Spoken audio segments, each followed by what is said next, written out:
Greetings, Overworld, and welcome back. Today we are going to be playing Ace Attorney Miles Edgeworth Investigations. I absolutely adore the Ace Attorney, like the Miles. Blah, blah, blah. I absolutely adore the Ace Attorney franchise. It's such a silly, fun game, but also it taught me some stuff about how, like, courtroom things work. Obviously, it's not the most accurate because it's a video game, for God's sake, and some of the reactions are over dramatized, but, like, it's fun to watch. Also, hello, Cheryl, welcome. Anyway, with that said, let's get started. Also, how do you like the new stream overlay? I saw it was a freebie on Twitter, and I was like, ooh, pretty. I like it. Alrighty, here we go. Episode 1 Turnabout Visitor.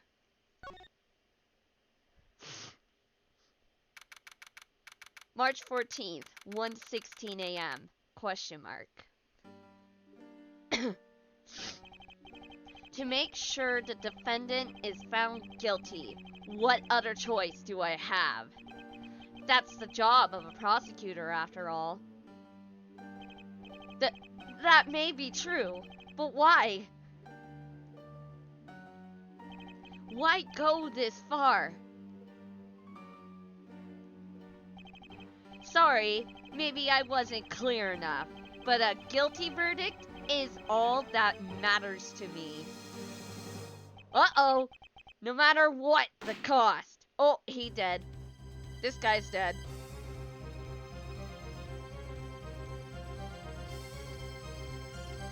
Okay, I'll fix that in a second. I am a prodigy among prosecutors. Always have been, always will be. Oh.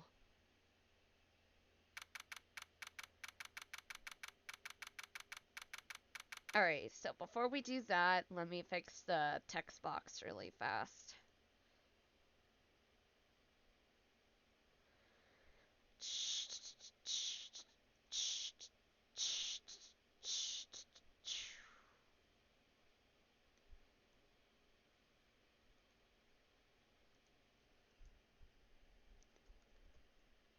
Let me just... no.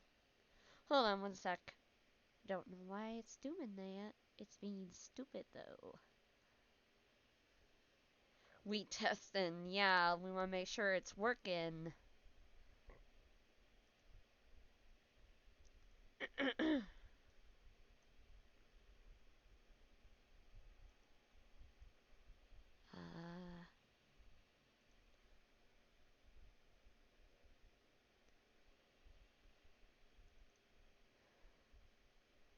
Oh wait, I think I figured it out. Okay, give me a sec. Here we go. Font settings. There we go.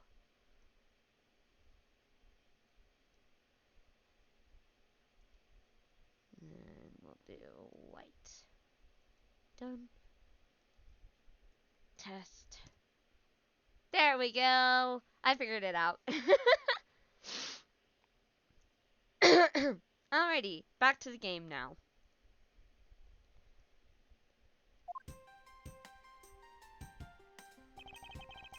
It's hard to believe I've been away from my office for a whole month. I hope Detective Gumshoe has been keeping an eye on my office and keeping it clean. The door is unlocked? Detective Gumshoe? What's this smell? It's very familiar. Blood?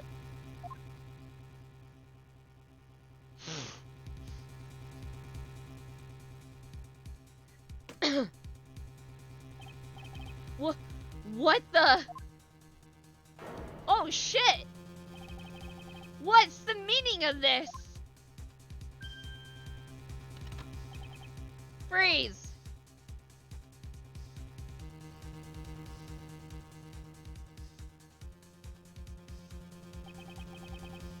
Identify yourself. Shut up. You've got some nerve committing murder in a prosecutor's office. Is that a threat? Let me make one thing very clear. What? No one gets away with committing murder in my office. No one!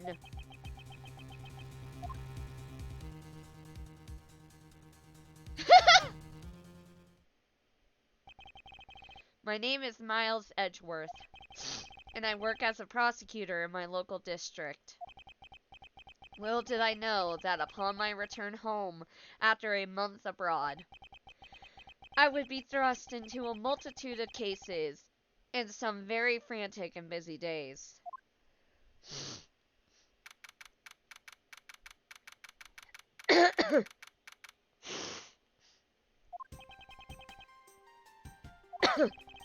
I finished photographing the victim's body, sir.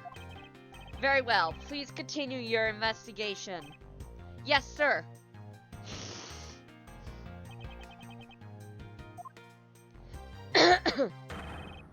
Ah! Mr. Edgeworth, sir! Are you okay, sir? Keep it down, detective. This is a crime scene. When I heard that a murder had taken place in your office, I ran up here straight away. This is Dick Gumshoe. He is a detective with the local precinct, and the one they assigned to handle this murder case for the time being. You're looking a little pale, sir. Are you hurt?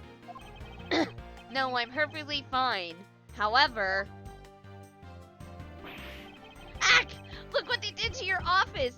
It's totally trashed! I'll say, the culprit sullied my floor with dirt rather well. No one gets away with tracking mud into my office. Whoa, sounds like you're getting really burned up over this whole thing. This crime was committed in my office, so it is my responsibility to solve it.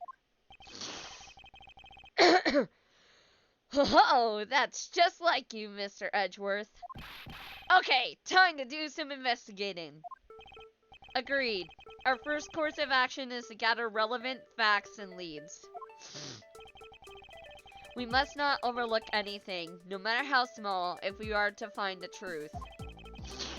So I'll keep any leads or information we find etched into the forefront of my mind.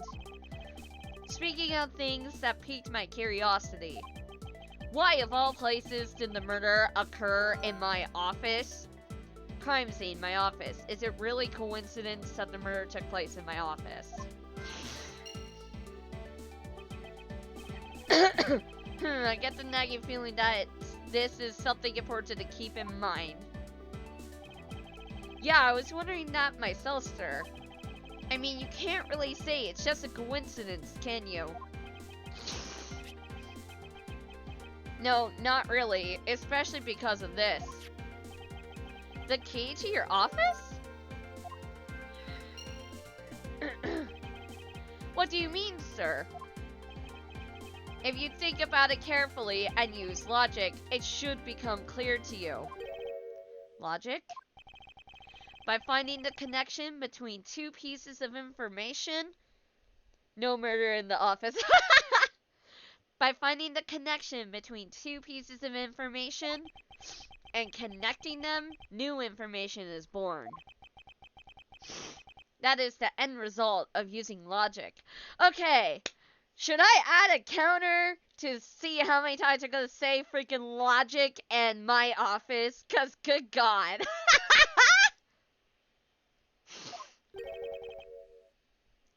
So how do you use it? First, I recall information through the logic button, and then connect it together. What the fuck is a logic button, sir? Now to touch the— oh my fucking God! Now to touch the logic button and recall the facts. Oh my God.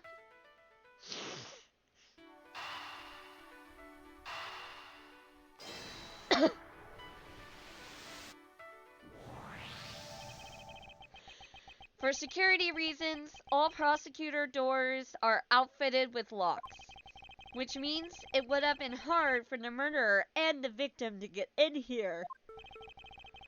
Ergo, is it possible to dismiss the location of this crime as mere coincidence? Yes, that's exactly what I was thinking, sir. There must be a reason why someone infiltrated my room. What was the killer after? You're really on the ball today, Mr. Edgeworth. That's some beautiful logic, sir. Ah! So many times saying that word! Yes, well, when you follow leads to their conclusion, only the truth remains. However, if the information doesn't line up properly, I may stray far from the truth as well. But if I think carefully before piecing leads together, the logic should flow. Oh my freaking god, how many times has logic been said?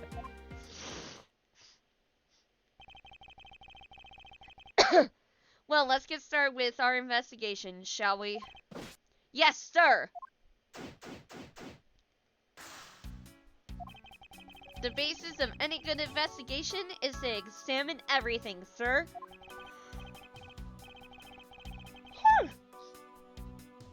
I know that, and when I want to examine something, I simply touch the examine button.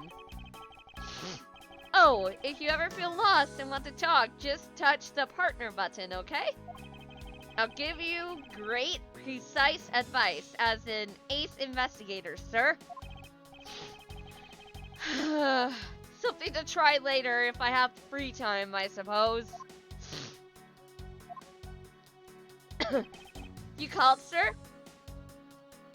Notice anything? Is there anything you noticed that you'd like to share, Detective Gumshoe? Just that I rushed over here as soon as I heard there was a murder in your office, sir. The investigation's just gotten started, so I guess there's not much else to say. So, were you the one that found the body, Mr. Edgeworth? Unfortunately, upon my return, I found my office door to be unlocked. And what awaited me inside was this whole messy affair. Ouch! That's rough. Even though I left the security of this room to a certain detective. Sorry, sir. About investigating. I assume you understand how to conduct investigations, Detective Gumshoe. Of course, sir! Examining things by tapping them or touching the examine button. By checking various things out, we gather evidence and information. You can see the evidence we collected by touching the organizer button. For information and leads, it's the logic button. That's it! Great job, sir! Deductive reasonable is the way to go. It's called deductive reasoning. Detective, clearly something you lack. Alright. Hold on, one sec.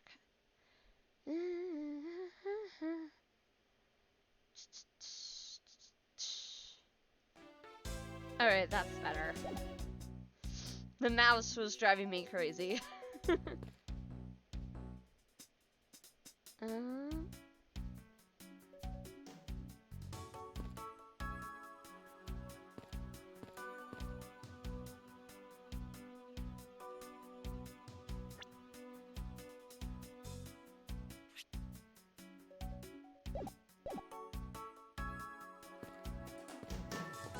Ah, there we go. What have we here? Could this perhaps be the murder weapon? If so, it would mean that the killer made their escape after disposing of their gun here. I think I've seen one of these before. Care to enlighten me as to where? Oh, I know! I was issued the exact same model, I think. Oh my god. Gumshoe. Detective! I don't really like guns all that much. I mean, they're really dangerous. Agree! Agree! But now that I think about it, you do see this model around the precinct a lot, sir. I don't use mine much, except in emergencies, so that's why I didn't recognize it. So it's the same type of revolver as the ones used by the precinct's detectives. Alrighty, we got more info. Ouch! They even knocked over your chess set! I had it all set up, ready for when you got back. I figured we could play a few games. I had no idea you were interested in chess. I'm actually pretty good at checkers, so I thought I'd give chess a try. Oh my god. In that case, I suppose I could set time aside after we solve this case. Though I don't expect the games to tax my mental acuity much.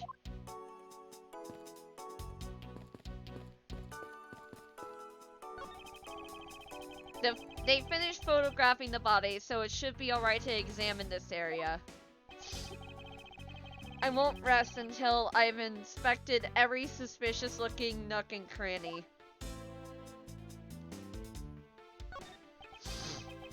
What do we have here? Hey, I think I've seen one of these before. It's a police badge, detective.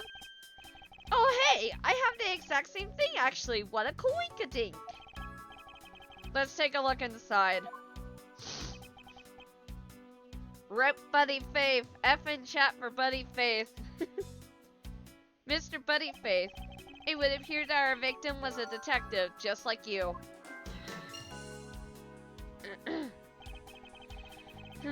I've seen to gathered a few pieces of pertinent information. Now to calmly use some logic and figure out if any of them are connected to each other. Let's see here. There's blood all over his lower abdomen area. It looks like the bullet passed clean through his stomach area, sir. In other words, he was shot. Yep, and until the autopsy's done, I don't think we'll know much more than that. Please have the body sent to the morgue once they're done processing the crime scene. Are you going to be okay with keeping track of the evidence we find, sir? Of course, this is the safest way I know to keep track of it all. Alright, if you say so.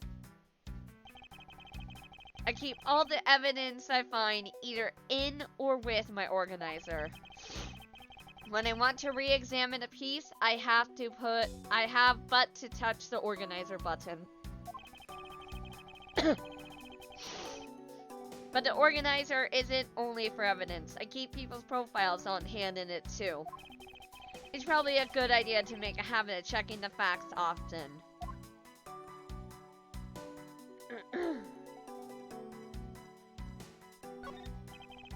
Your files are all over the floor, sir. They probably fell during the struggle between the victim and his killer. Oh, and I tried so hard to keep this place spotless while you were away. I mean, this just rendered all the time and effort I put in it pointless. I don't recall ever asking you to clean my room. Well, I watered the flowers every day just like you requested, sir. I just added cleaning to the list as a weekend special. For about half a day, every Saturday, I come in and clean this place until it sparkled. Does he have a life? Oh my god. Alright, let's see.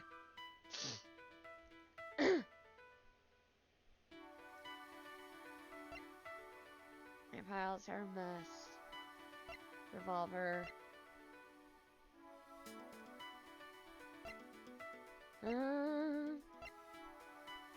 Hold on.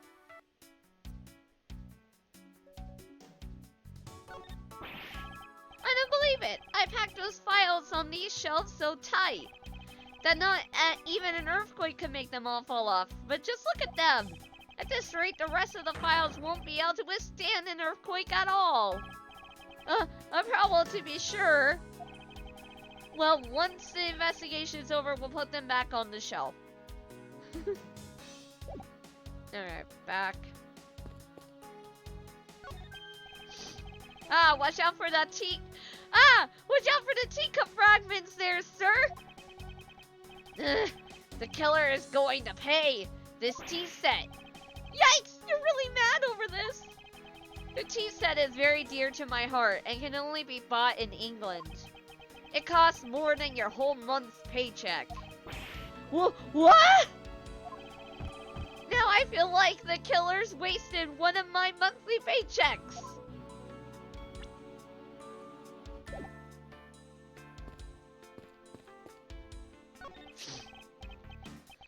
Oh, it's your trophy, the Knight of Prosecutors, right? Don't mess with his tea set. Yes. King of Prosecutors. And it's not a trophy, it's a shield. They only send this to the winning prosecutor, right? Yes, but I have no real interest in the perceived worth of other people. As for my own worth, that is something only I can determine for myself. That's so slick, sir. I'm gonna have to try saying that sometime. Unfortunately for him, his monetary worth is tied directly to his worth to me.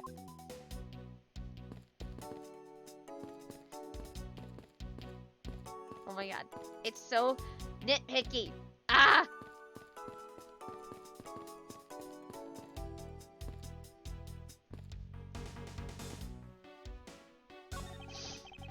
Well, it's a good thing my steel samurai doll was spared any harm.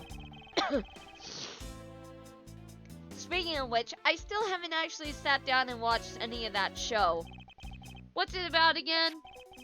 Well, I don't know much about it myself, but the hero of the Steel Samurai, warrior of Neo Old Tokyo, is the Steel Samurai, and his goal is to defeat the evil magistrate. It's a show geared towards kids. However, its high production values and riveting plot draws in a number of adults as well. Spin-offs like Pink Princess, Warrior of Little Old Tokyo, and the Nickel Samurai, along with the deluge of merchandise and even a new stage show gives its presence. You sure know a lot. Are you sure you're not some sort of rabid fanboy? Of course not! Anyone that keeps up with society knows at least this much. And that conversation lasted longer than expected. Let us return to the investigation.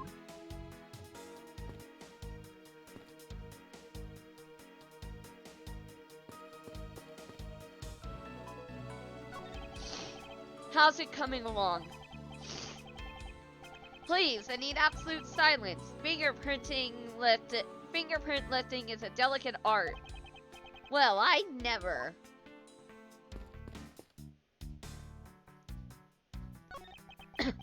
Do you have anything to report? Sir, yes sir. Nothing out of the ordinary right now, sir. And yet, there's something out of the ordinary right in front of my eyes. Talk about a contradiction. Something out of the ordinary, huh? I should look around a bit more. Ah!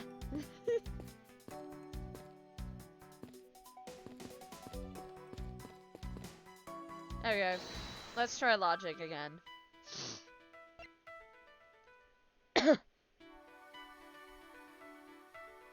Let's see, revolver.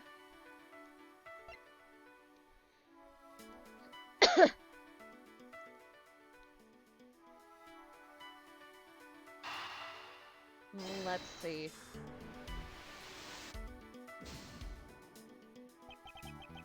I can't see a clear connection between these two pieces of information.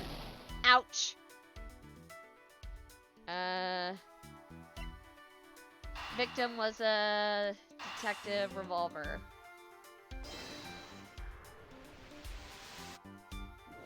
Okay, there we go. The revolver, the standard model used by detectives.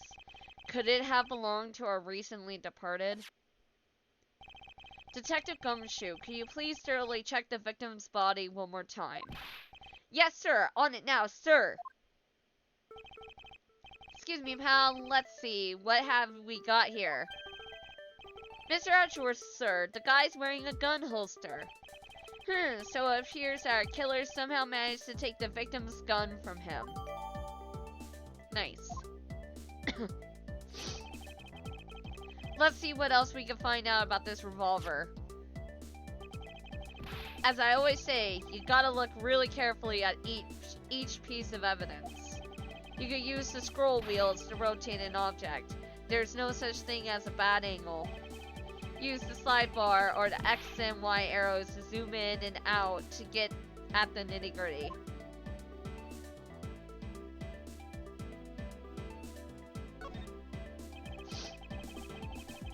To think that it's so easy to take a life with just the pull of a trigger. You know, I can't ever see myself really liking guns. Oh, but I love the ones they use at track and field meets to start races. If you take off before it's fired, everybody always ends up following your lead. To chase you down for a false start, detective. Now that you mention it, even when I finished first, I always wind up in last place. Let's see.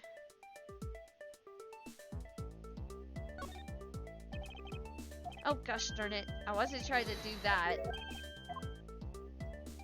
Okay, let's see.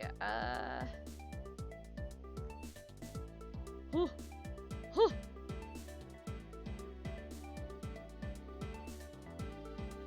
Oh no, chat! Look out! Look out, chat! It's a gun! Ah!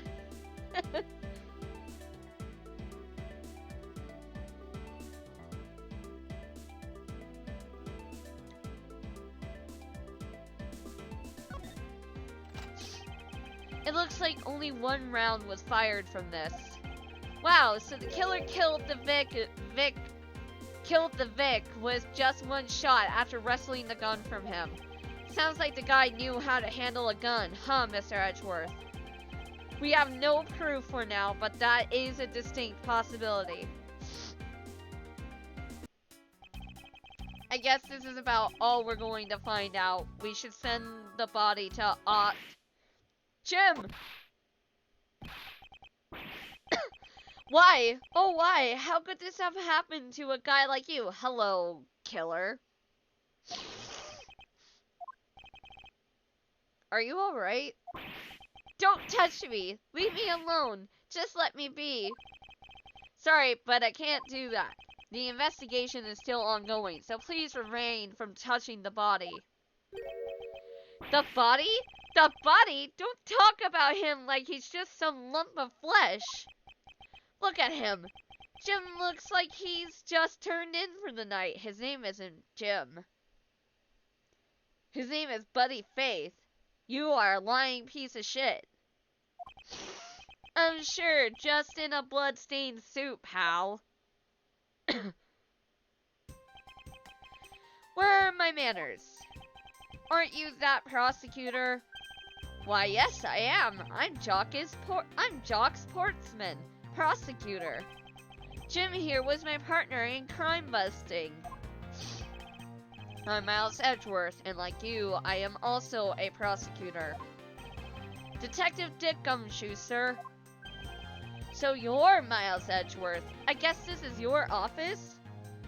Buddy, Jim, buddy. Yes, that is correct.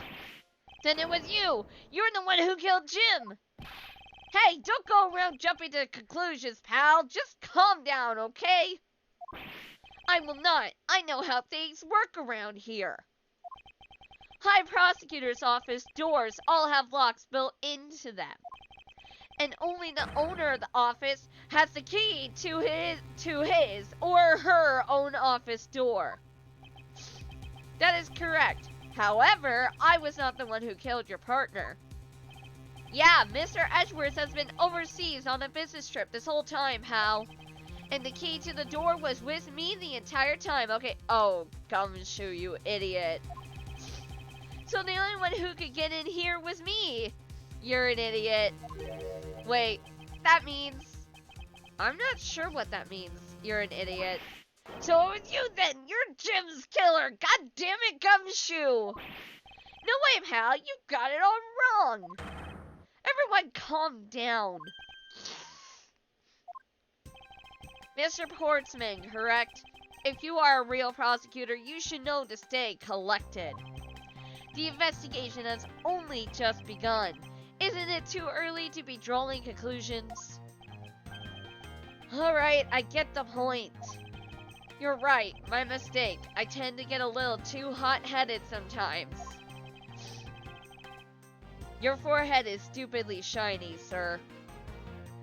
You sure are one cool customer though, Mr. Edgeworth. I've heard all the rumors about you. You're the great genius prosecutor. You're something of a legend, you know? Anyway, let's call it a truce and work together, okay? You're the bad guy. Now, how about a handshake to seal the deal? A pleasure to work with you. You guys were conducting your investigation, right? Sorry for barging in like that. Carry on then. It's your room after all. Thank you. I intend to. I just want a little more time to say goodbye to Jim. No, you're gonna remove something from the body! You there! Sir!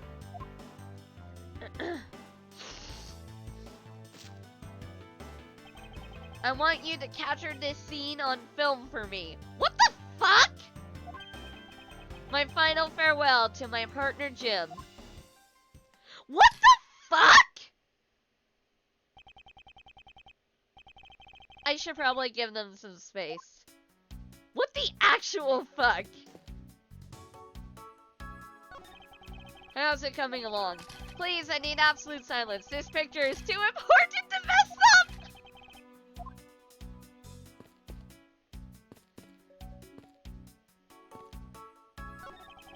Mr. Portsman, a word if I may. Jim, I swear I'll find your killer and bring them to justice. You wait and see. It'll be for the both of us. Now then, you wanted to talk to me about something?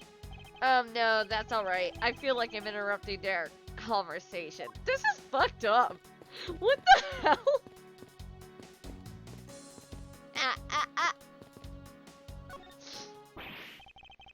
Ah! Your jacket, sir! What is it doing on the floor? It must have fallen off the wall when the killer tried to threaten me by firing a round. So the killer not only shot the victim, but they shot your jacket as well? They dared to shoot the ultra special jacket that you made your prosecutorial debut in? What if they had shot through it? It would have been a disaster! It's not worth getting worked up over, detective, not when there's something more here. Huh? Like what? I take it you haven't noticed it yet, detective. There is a giant contradiction right here in front of us. Really?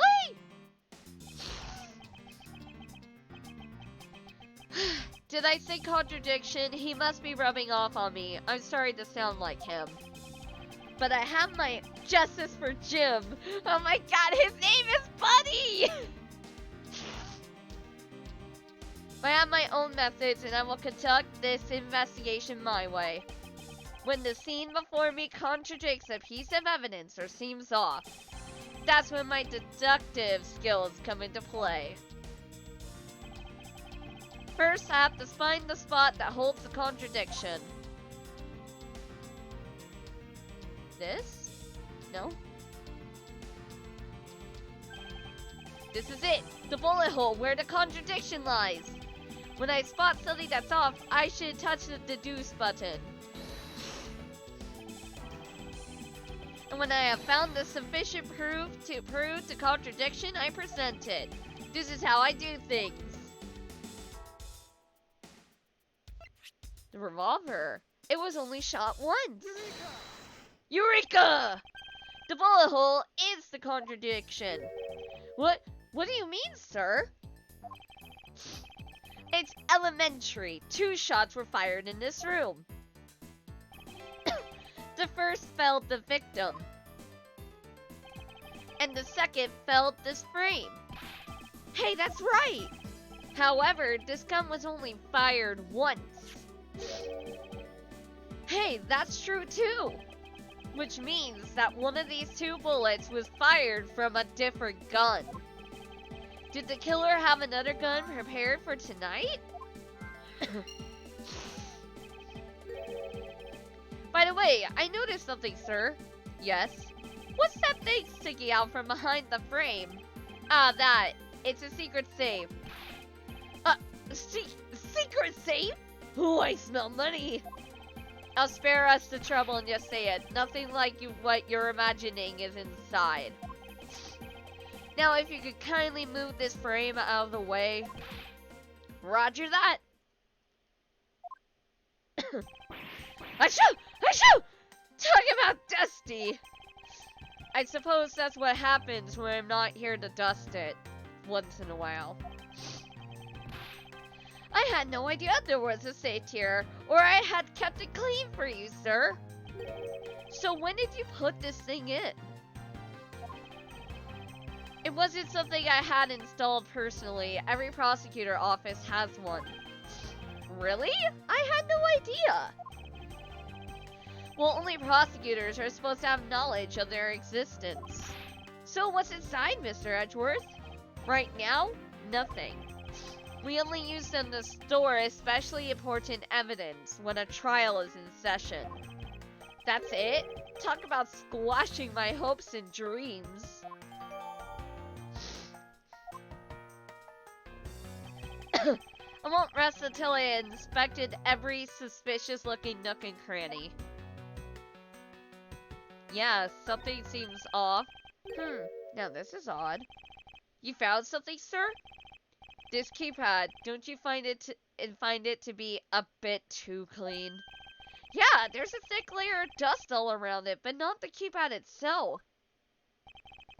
You there, the forensic scientist. Yes, sir. Could you please dust this area for fingerprints? You got it, sir. I couldn't find, let alone lift, a single print. Looks like it was wiped down well. Somebody was trying to get into his little safe and then wipe their fingerprints so they wouldn't be caught. Stupid motherfucker, grieving Jim, who's actually named Buddy.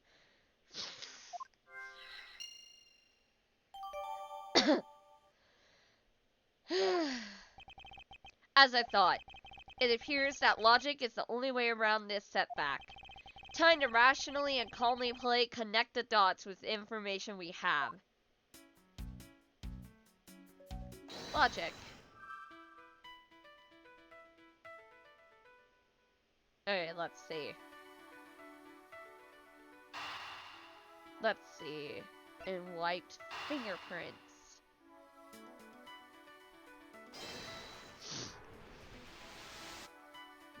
Woo! I believe I have figured out what the murder was after. Well, what is it, sir? The fact that the safe was wiped clean of fingerprints suggests that the criminal had at least attempted to open my safe, making the culprit's motive for breaking and entering theft, I believe. I wonder if knowing that the motive behind the break-in was theft changes what the other pieces of information could tell me about this crime.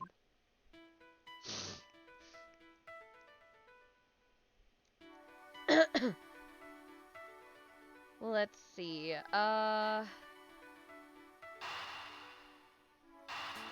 Let's see. Is this it?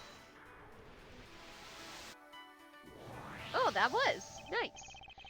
There is a possibility that the files splayed on the floor are not the results of a struggle between the victim and his killer. Oh, you mean like it could be from when the killer tried to find something, sir? Precisely. We need to figure out if any of the files have been stolen. Yes, sir! I'm gonna shelve files like you've never seen before, even at a library. Sure, let's give that a try.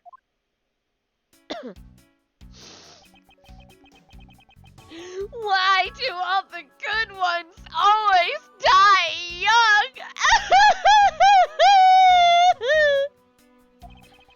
Surely you must ponder that every once in a while, Mr. Edgeworth.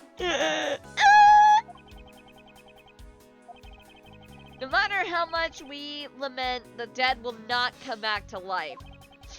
and all we can do is search for the truth. And so what are we supposed to do? How do we go about finding the truth? First, we calmly restore the files to the right place. You got it! Here, let me help! So this file goes here, and that book goes there. You sure know a lot about where things go, despite it being Mr. Edgeworth's office. Because I'm the one who keeps it tidy, pal! Okay, done! Ooh. It would appear that the murder was definitely committed here. Ugh, the blood stains on the bookshelf are still fresh. The body was moved. The body was moved! I suspected the victim was killed in a standing position, hence the prints on the shelf. Then the guy fell onto the floor, right? The blood on the floor is kind of grossing me out. Detective, I don't have the time to deal with your weak stomach right now. You know I'm no good with blood, sir. I'm certain there's something wrong with this picture.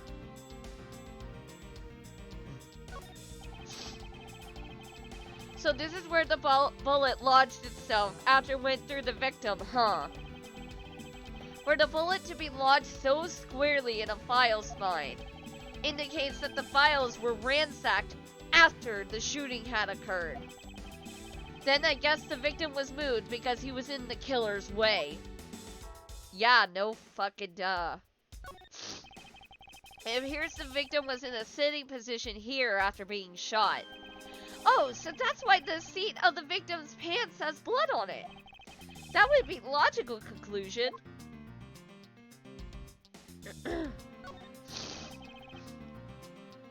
The victim's handprints. He must have tried to support himself with his hands here after being shot. There are prints on the floor, too. Those must have been made when, unable to stay standing, he dropped to the floor. Fuck, man, that sucks. The killer moved the body because it was leaning against the bookshelf. The blood on the guy's pants proves that pretty well. In a sense, I suppose. See, I'm not completely useless, Mr. Edgeworth. Let's see.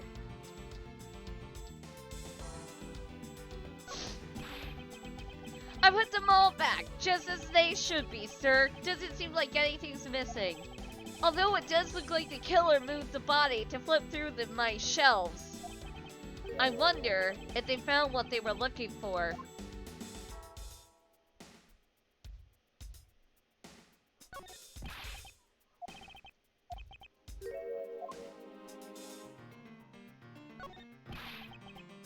Okay.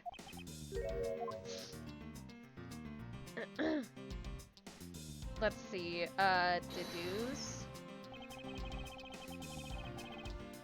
No. Back.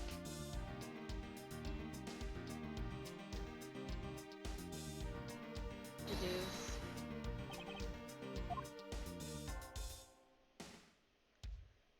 No. Logic. Let's see.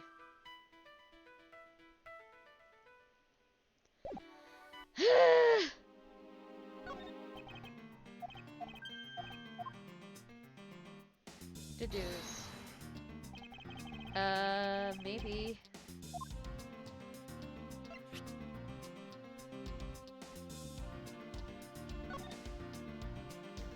Back. Eureka! This is clearly where the contradiction lies. I don't really see what's wrong with that spot.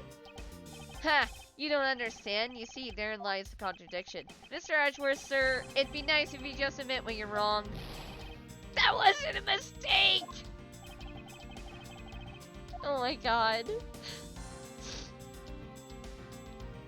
Fuck.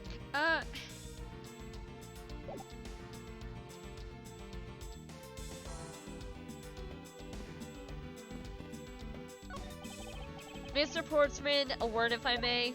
Oh, Jim, your laugh, your smile. I'll never be able to joke around with you again. But don't worry, Jim. I'll joke around for the both of us. You'll see. He's not listening at all. Mr. Portsman is off in his own little world, it seems.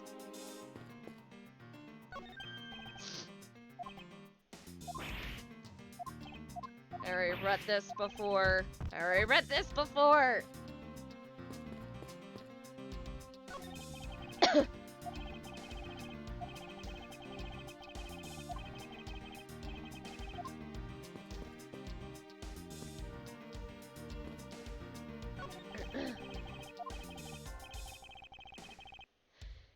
Yes, sir. Seeing Mr. Portsman tearing up like that has brought an unstoppable torrent of tears to my own eyes, sir. Were you good friends with Mr. Face Pal? No, sir, but I can't help myself. I'm sympathetic to other people's tears. Mood. If I may make a suggestion, I'd clean myself up so as to not give the wrong impression. Crime scene oddity. So, any keen insights, detective? Well, I noticed that you haven't found anything odd about the crime scene yet. That's unlike you, sir. If you spot something that seems off, you should check it out. All you have to do is line the cursor up with contradiction and hit the deduce button after that. You still got your backup your hunch. Pick up that piece of evidence that does the job and present it, sir. It's that easy. I suppose you spotted something already, which is why you explained all this. Not really. But hey, that's what you're here for, Mr. Edgeworth, to find all of them all in a jiffy. Beaming with overconfidence as he none too suddenly cries for assistance. Okay. What am I missing here?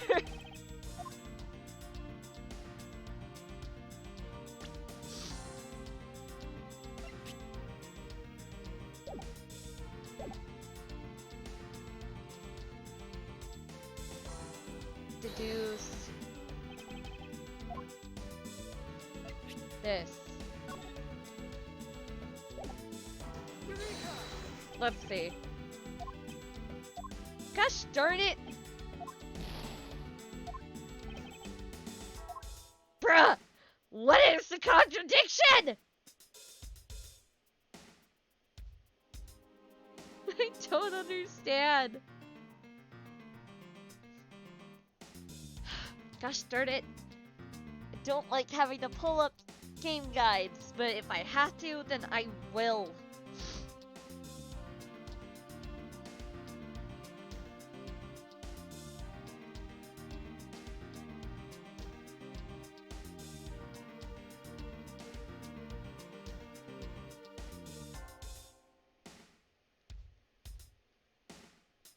Turn about. Ah! Turn about visitor.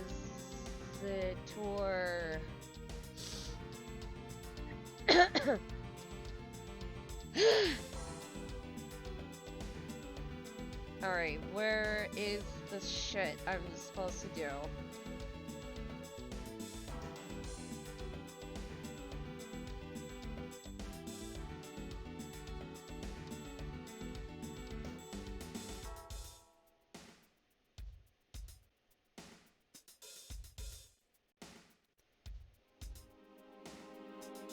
Investigation.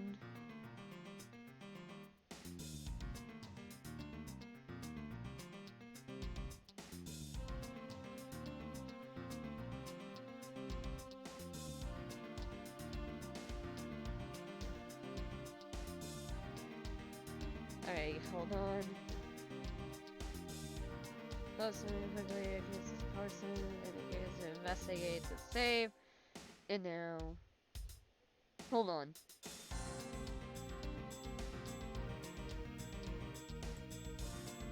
The hole was too low to outcome someone shooting someone else in the stomach. Edward shooting grape and then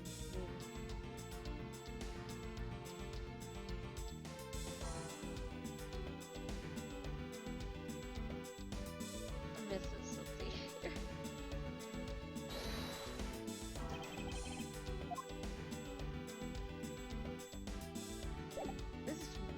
What am I missing here? missing something and it's driving me crazy!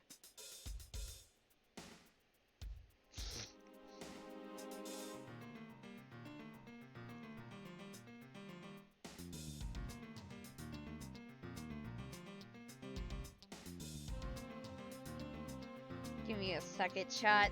Just tried to figure it out because my brain is stupid. Ah! Investigation.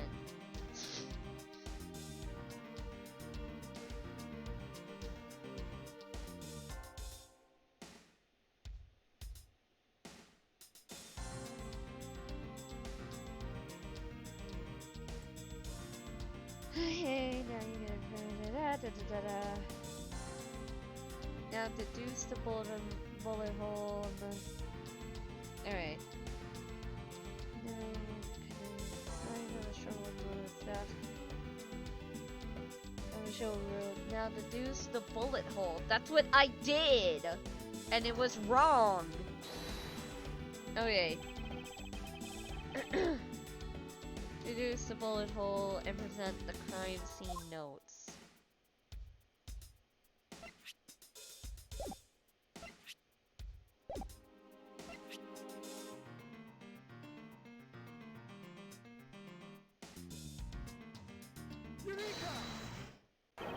There!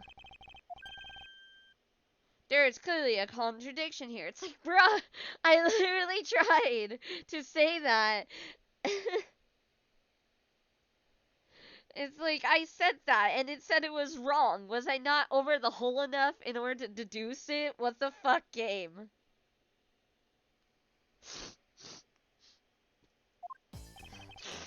You don't see? Quite simply, the bullet hole itself is too low. If the victim was shot in the stomach, the hole should be much higher up.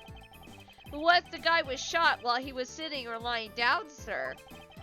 That would be illogical. The victim leaned against the shelf here after being shot, which suggests that he was standing when he was shot.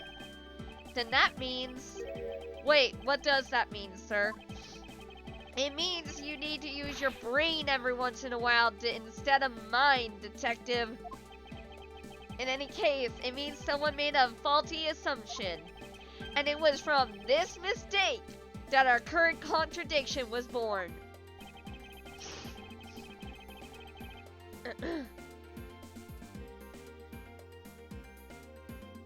The order of the files? I believe the order of the files is a bit off. You mean I put them back in the wrong order just now? Hey, actually, I think the labels on the files are all wrong, sir. Oh?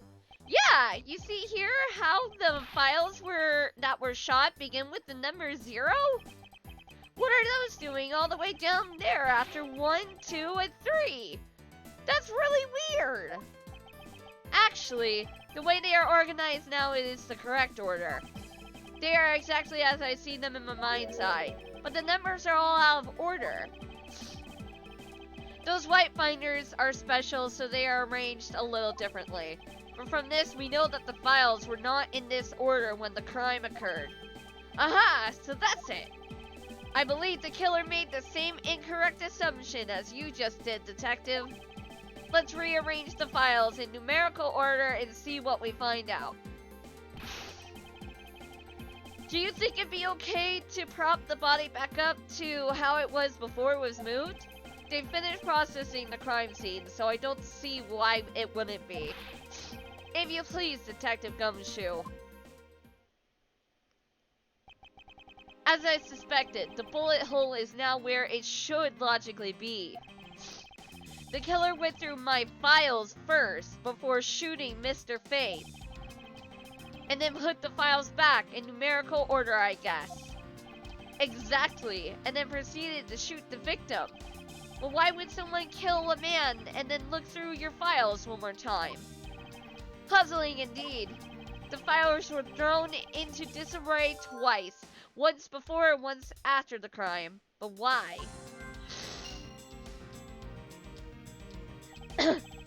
Now the crime scene is as it was at the time of the murder. Time to give it another look. Yeah, there's clearly something right here. This.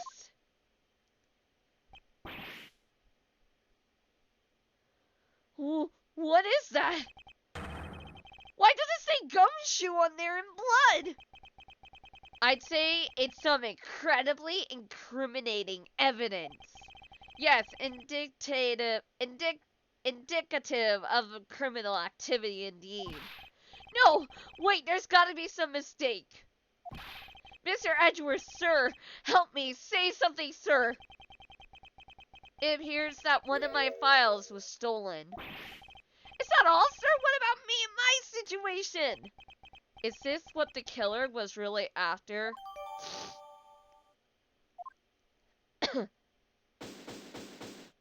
There we go. Thank God. Looks like Jim was able to leave us the name of his killer in the end. It wasn't Gumshoe, it was you. And this most important message managed to reach us. I'm telling you, it wasn't me. You can't be terribly pleased to hear that your beloved partner is the guilty party. If you are going to accuse Detective Gumshoe of being the culprit, I sincerely hope you have some proof to back it up. Jim's words, they're more than enough, wouldn't you say? If that's how you want to play it, then at least allow me to understand your reasoning. You got it.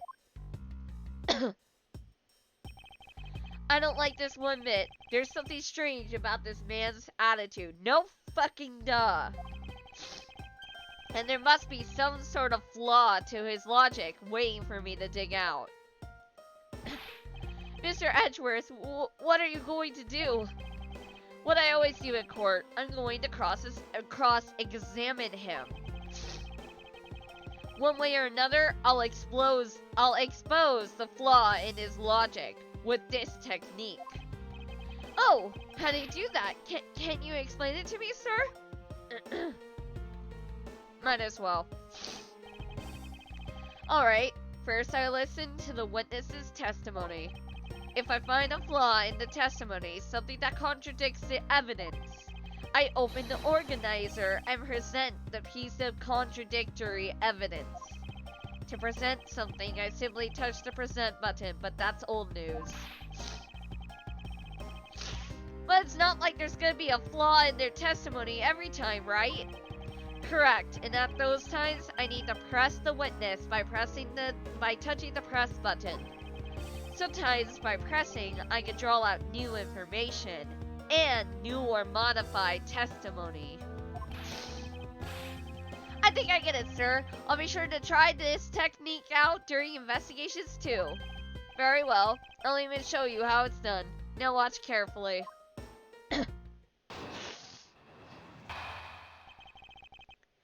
Mr. Portsman's logic.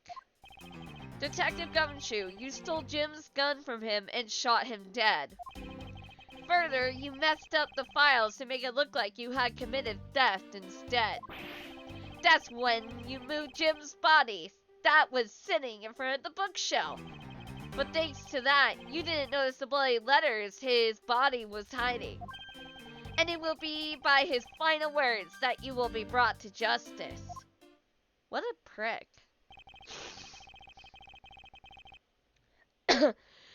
You would tend to argue that the victim's dying message points to his killer. I can hear Jim's voice, and he's calling for his killer's arrest. Are you sure you're not mishearing his words, Mr. Portsman? There is no way Detective Gumshoe is the culprit here. I will find the flaw in this man's logic, and expose it with credible evidence. Let's go. Hold it!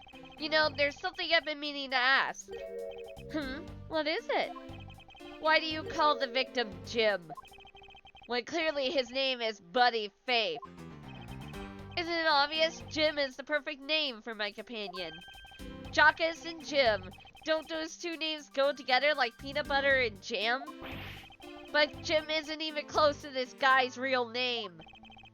Well, Jockus and Buddy just sounds off somehow. Besides, he was the third of a bunch of guys I decided to nickname Jim. He talks about the victim like he was his pet. Further, you messed up the files to make it look like you had committed theft instead. Hold it! Do you really think it was necessary to disable my shelves twice to do that? That's true. Okay, then maybe the real intent was that. Hey, are you accusing me of stealing something from Mr. Edgeworth? It's a possibility. Maybe your salary's been cut so much that life is getting a little too rough to handle. I'll have you know that I eat 3 square meals every day, pal! Okay, so all 3 of them happen to be instant noodles, but... Poor thing, what an evil prosecutor you were paired up with, and what a motive, no?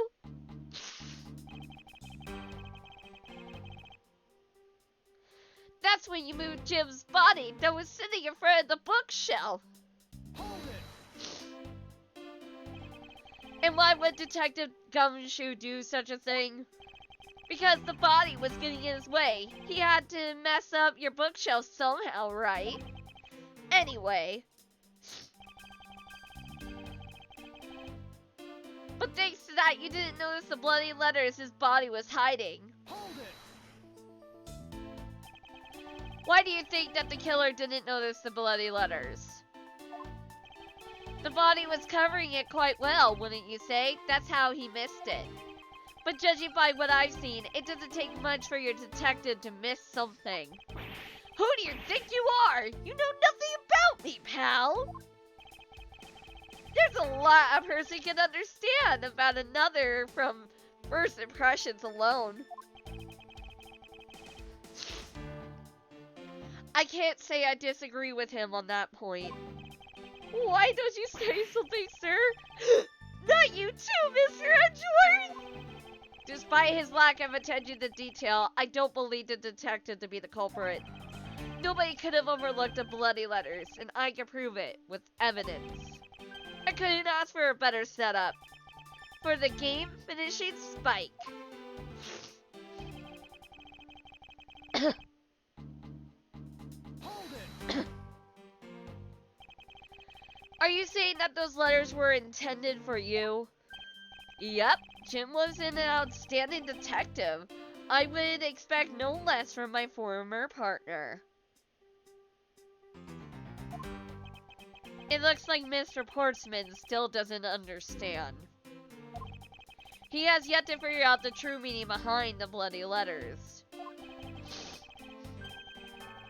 What are you sputtering over there? Can't you just admit my logic is perfectly sound?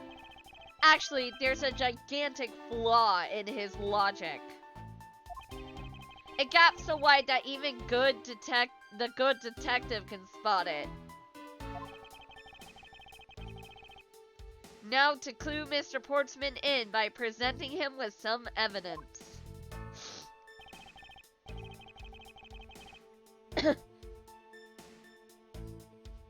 Give me a sec.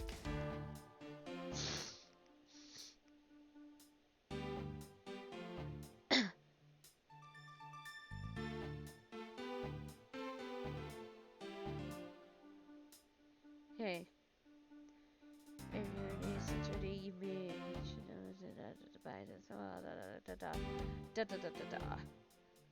On statement 4. Okay. 1, 2, 3, 4. Percent stolen file. Objection! Objection! Woo! We got it! Perhaps you're not aware, Mr. Portsman, but there is a serious flaw in your logic. Bringing a bit of the courtroom into this, I see. No problem. I'm game. I can't help but find it odd. Excuse me. Odd that a fellow prosecutor would be brought down by the power of his own office. What are you talking about? Oh, you're joking. I get it. If you have the time to laugh, then you have the time to take another closer look at this. Do you still not see? If not, may I direct your attention to the missing file? What? That's impossible! What's impossible, Mr. Portsman? Huh? Nothing? The files on that shelf are all about a certain case. When the killer went to take the file after murdering your partner, I highly doubt they could have missed the bloody letters written on the spines. It's possible that they could have taken the file before committing the murder. I think it's pretty obvious that the file was stolen after it was written on. The missing letters in the detectives' names where the file should be is proof. Yeah, I mean the S is gone and there's only half of an H. If Detective Gumshoe really was the culprit of this case, I highly doubt that even he could overlook his own name written in blood on the files. Especially as a detective who can't stand the sight of blood. What was that movement? What was that movement? Which means, what exactly? What does that make this dying message? It makes it the work of a criminal intent on tampering with the crime scene. Hell yeah! That's so low! I can't believe the criminal tried to pin this whole thing on me, sir! The movement of the guy is me? Oh my god, Cheryl!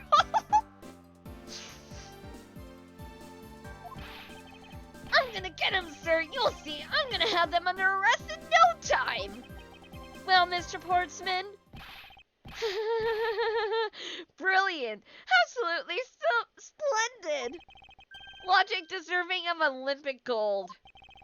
I appreciate the praise, but it doesn't change the fact that your reasoning is flawed. Matt, you win some and you lose some. That's how life goes. Glad everyone's so cheery, even though I feel more dead than alive.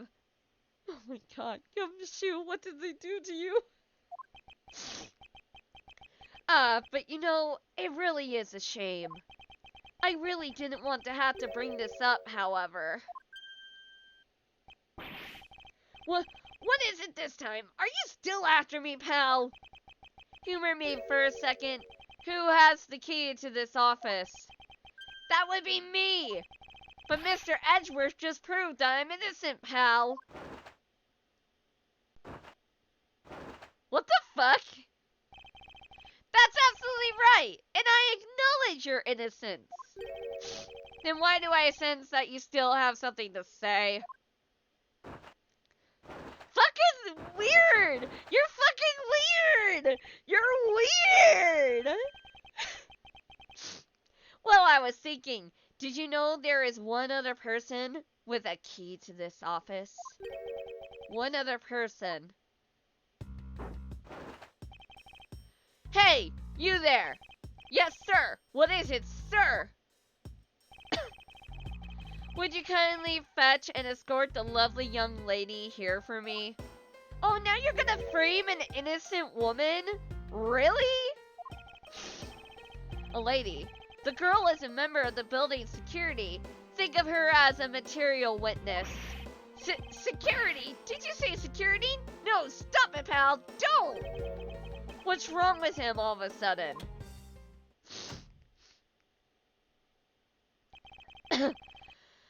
I believe she needs no introduction.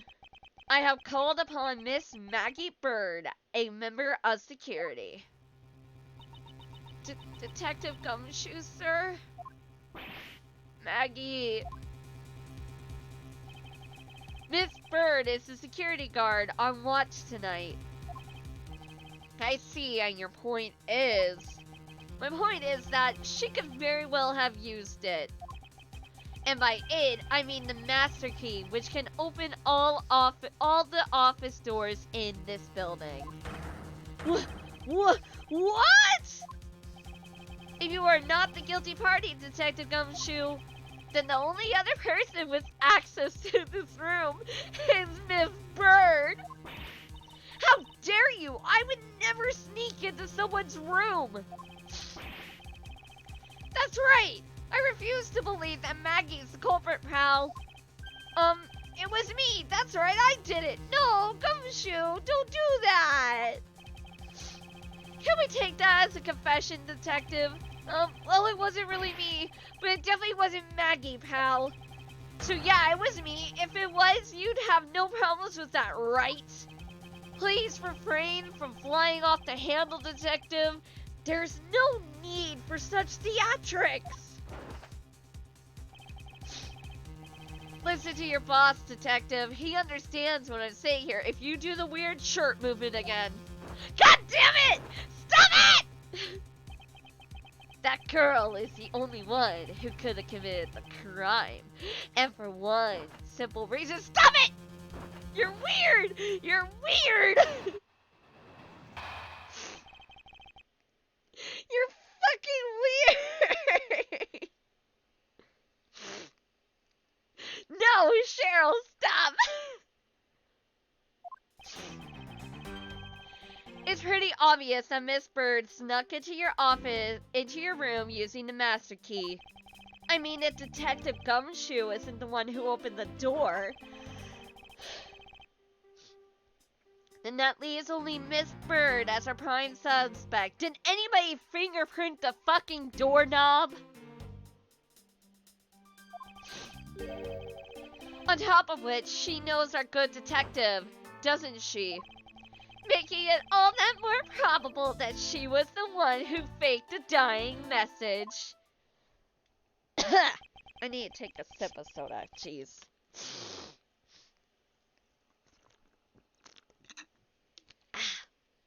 There we go.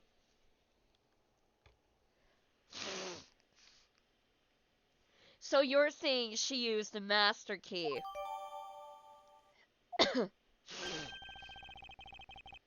Incredibly incriminating evidence, wouldn't you say? Okay, but can we talk about how his last pose was literally him praising the sun? Just with the hands the opposite way?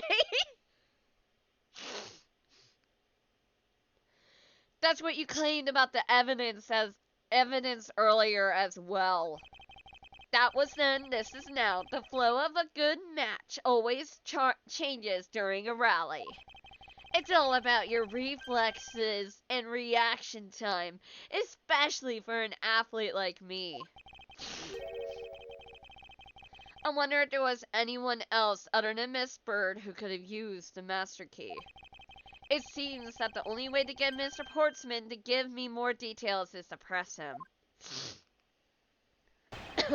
Press him, press him, press him!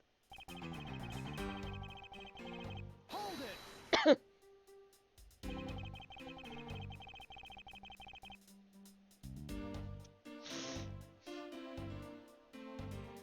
Are you sure Miss Bird is the only member of security who could have used the master key? There's only one person on staff at this time of night, and tonight, she's it. You're fucking weird! Isn't that right, Miss Bird? That's true, but I wasn't able to use the master key at the time of the crime, sir. Wasn't able to? What's that supposed to mean?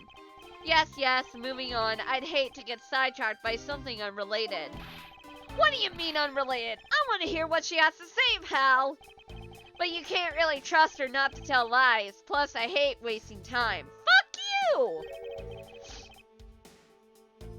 Ask for more details.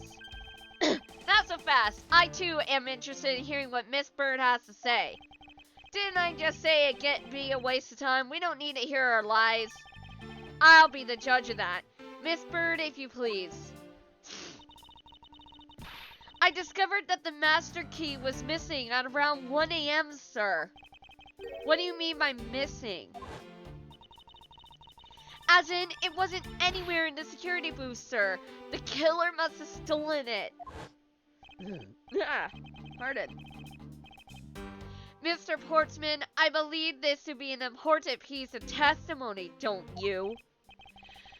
I can't believe someone like you would be taken in by such words. You're a piece of shit.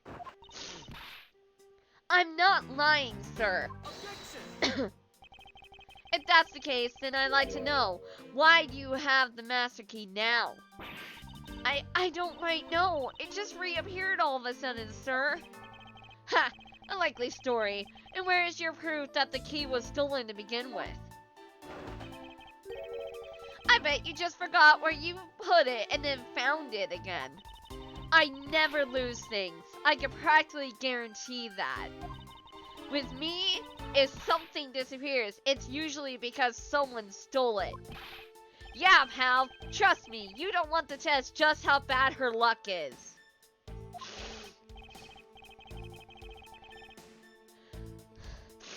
Unfortunately, I can't deem this piece of testimony as conclusive. Glad you agree, Mr. Edgeworth. but you still haven't established Maggie's motive for breaking into Mr. Edgeworth's office. Her motive? Didn't we already establish that it was theft? I mean, the culprit clearly went through the bookshelves and at least tried the safe. It is as Mr. Portsman says, Detective. Press the shirt flap. I can't! As you can see, the cursor only goes this far. I can't press the shirt flap.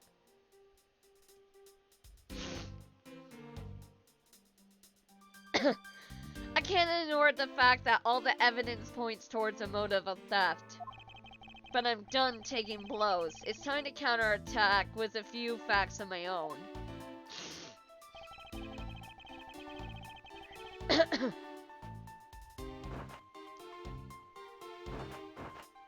Alright, give me a sec.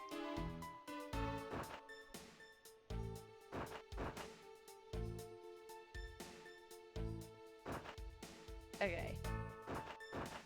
Percent. Objection! Objection! Tisk. Do you wish to continue insisting that Miss Bird was set on stealing something? Why not? It's the truth after all. It was also by your logic that we came to the whole thievery conclusion anyway. That may be, but you must also be aware of the fact that the safe is a secret safe. The existence of which is only privy to prosecutors. Ha ha! Ha! I find it a little hard to believe that a hidden safe was a part of her cunning plan. But she could have found it by accident while she was turning everything else upside down. I highly doubt that. I'd say the culprit knew exactly what they were looking for. After all, only the bookshelf and the safe were targeted.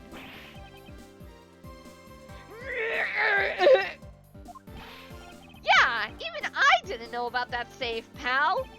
And that means there's no way Maggie could have known about it either. Then are you proposing that the killer is a prosecutor? Yeah, you're giving yourself away pretty clearly, pal.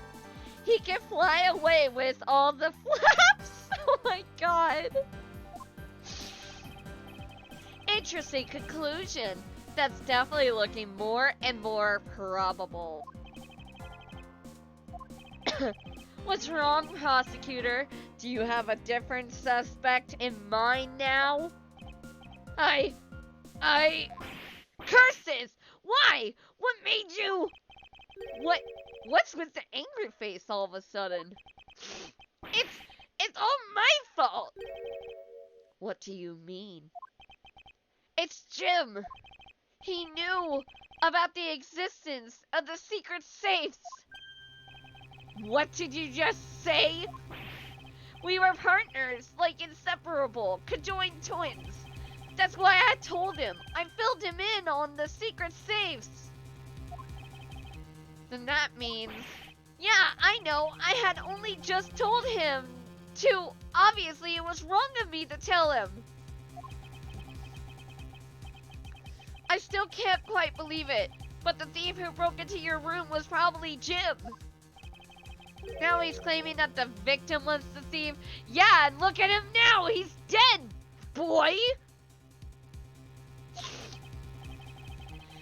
And you were simply trying to stop him, weren't you? And now you're trying to frame Edgeworth? No, Miss Maggie Bird. What? She wasn't anywhere near the crime scene. You're an idiot. Excuse me? I mean, you are a security guard, right? That's your job. But killing is going a bit too far, even your risky profession. He didn't have the key, and she didn't have the key. Shut the fuck up! What the? You're still accusing Maggie of the murder? Yes and no. I mean, she had stumbled upon Jim, who probably drawn his gun. I get it. It was self-defense, wasn't it? No, I couldn't. I can never do something like that. Not even as a security guard, sir. Plus, even if he was the thief, he wouldn't have a key to this office. Which is precisely why he had to steal it, wouldn't you say? Fingerprint it, then. It was Jim who stole the master key. Ah! Pretty impossible for a supposedly stolen key to be here with us. Unless you retrieved it for Jim after you killed him. Mr. Portsman, are you honestly accusing your own partner of being a thief? I don't want to admit it, but it's the only way for everything else to make sense. Has he no honor? Now then, I think we're done here and the investigation waits for no man. Would you people be so kind as to see yourselves out? This is Edgeworth's office. You can't kick us out. This is Mr. Edgeworth's office. Ah, but I'm the one who's been assigned to the case. You are all suspects to varying degrees, and therefore ineligible to run this show. Listen, pal, how many times do I have to say this? Maggie can't be the culprit. Detective Gumshoe, calm yourself. But, sir, we have no choice but to accommodate his request. For now. Haha, thank you, Mr. Edgeworth. At least one of you understands. Now then, if you could remove yourselves from my crime scene, I'd be most grateful. Mark my words, Mr. Portsman, we will meet again. If that's a formal request from a legendary prosecutor himself, then I suppose so. Now, don't disappoint me here. To be continued.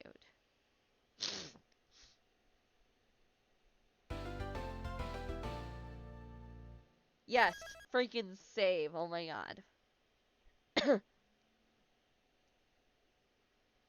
Saving. Woo.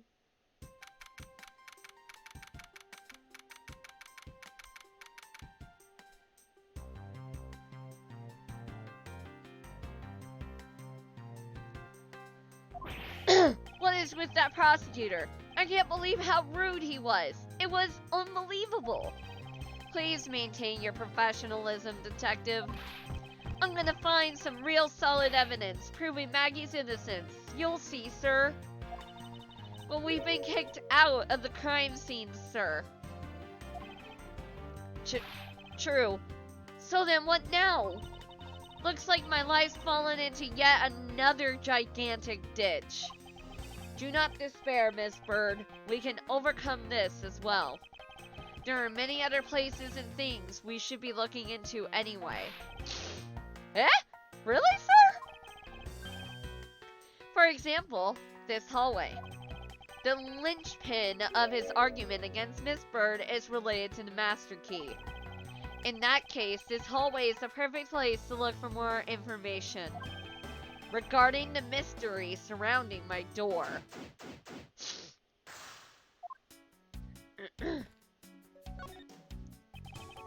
I won't rest until I've inspected every suspicious-looking nook and cranny. I don't see any signs of forced entry. According to the guard, no signs that the lock was picked either, sir. Meaning that the door really was open with a key. Did you happen to ask if any prints were left in— Exactly! Apparently the doorknob's clean as a whistle, wiped, they think. God damn it. Whoever this thief is, they did a good job of not leaving any clues behind.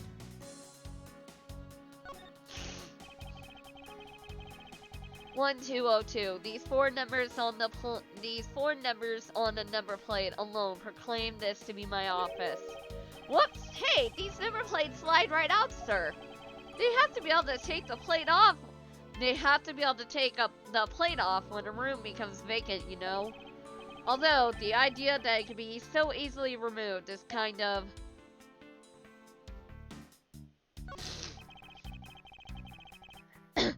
a minimalist yet classy door made of top quality wood. It's sturdily made, making it near impossible to break in by force. It's almost majestic, sir. I wish I could be as stately as this door. Only Gumshoe would praise a door as something greater than himself. Being a detective has its own rewards and a certain virtuous value, I think. If you live up to your full potential, that's a poignant trait that anyone can admire. I see! So you're saying, sir, that me being me is the best thing I could do for everyone. Right. That long pause wasn't exactly reassuring, sir.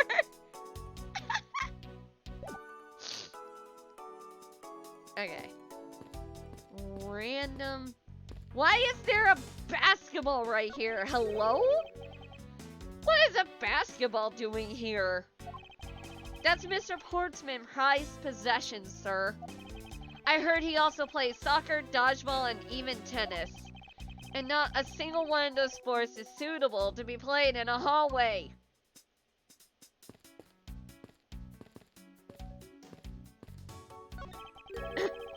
What is a basketball hoop doing here? Hey, didn't this used to be just outside next to the building a long time ago? So when and why was it moved indoors? I don't remember exactly, but I saw one of the officers drag it up here recently. Drag it? I heard that it wouldn't fit in the elevator, so the poor guy had to bring it himself. Oh, all the way up to the 12th floor. Oh, that sucks. Hi. It looks like you're in quite the pinch, Mr. Edgeworth. To be sure, a murder within the walls of the prosecutor's office is no trifling matter. We must find, apprehend, and punish the killer accordingly, post-haste.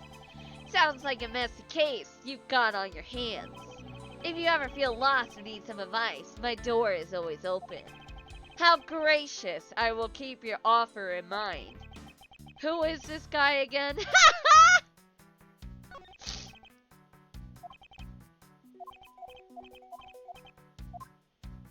Oh my god. Is everything alright? Yes, sir. And you must know I weighed myself this morning and I'm finally at 154 pounds. Yay! Good job! Congratulations, but I was asking about this hallway and this room. Oh, everything's okay, sir. A word of advice, stay focused or you may start to lose even more weight. Oh! Damn! 1203. Hey Maggie, whose room is this again? It's Mr. Portsman, sir. So he's my new neighbor, I see. I suppose he moved in while I was away overseas. Can I not investigate his door? That sucks.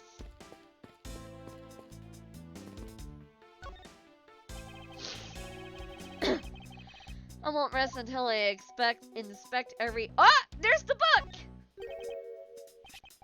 It's— Ah! Isn't that the missing Zero series file, sir?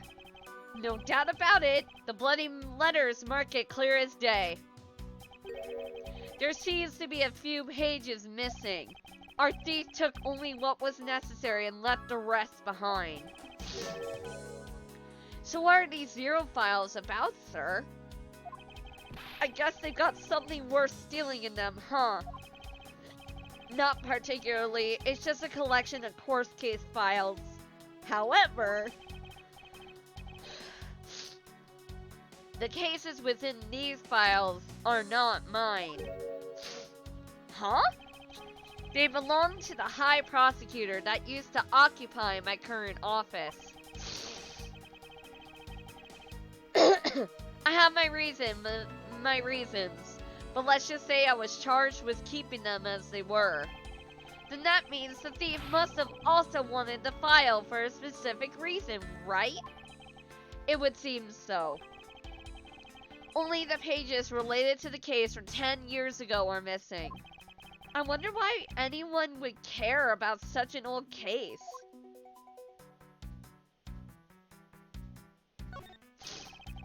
A well-crafted, high-quality sofa for visitors. The stitching is excellent.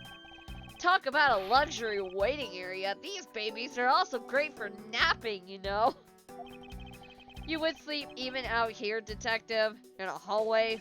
Whenever I do, I always wind up dreaming about giving a testimony up on the stand. But it always ends the same way, me getting trounced by a lawyer. Isn't that awful? Maybe I should give it a try sometime, to envision myself winning, naturally.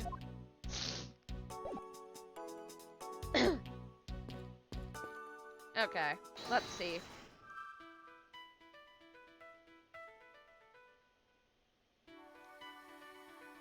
I don't think this is correct, but I can try.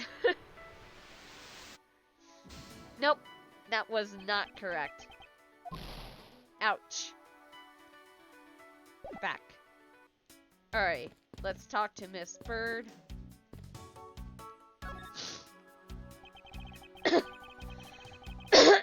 I was wondering if I may speak with you for a bit concerning this case. I've always been a big fan of the courtroom, but this is like a dream. A dream where I'm being cross-examined by the Miles Edgeworth. I can't let this chance pass me by. I must remember to ask her about the master key. I should jog her memory by showing my notes to her through the present button.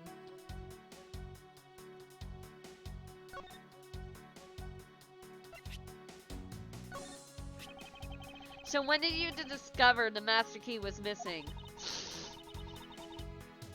By the time I realized it, I think it was around 1 a.m., sir. I noticed it was back at around 2:30 a.m. It was just sitting there on the ledge where the security room's reception window is. But I'm sure that between those two times, it was not just gone, but stolen, sir. Why is such an important key stored in such an insecure place? Ah, it's not like that, sir. We always keep the key further inside the room, away from the window. Always, you say, except for this time, correct. Well, I admit that I was a bit careless, but I had my reasons. I left it out because I was sorta using it at the time. It was after I had used it that I left it sitting out on the ledge. She used the master key?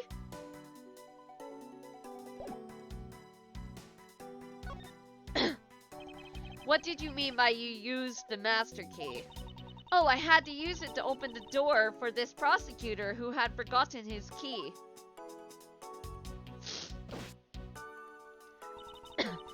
mean, it's my job as a security guard, right?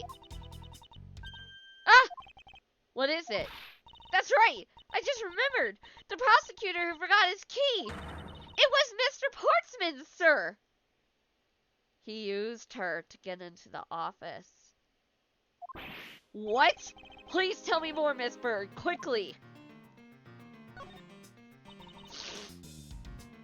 It was around 12 a.m. Mr. Portsman had forgotten his office key, so he came down to security, sir. And that's when you loaned the master key to him?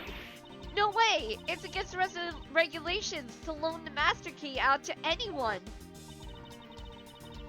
I walked with Mr. Portsman to his office and opened the door for him personally, sir. I see. Then what happened after that? Well, he called for me to come close up to it. He called for me to come close up his office as he was leaving to go home. That was around 1:30 a.m. I think. So in summary, for the sake of one forgetful prosecutor, you used the master key twice tonight.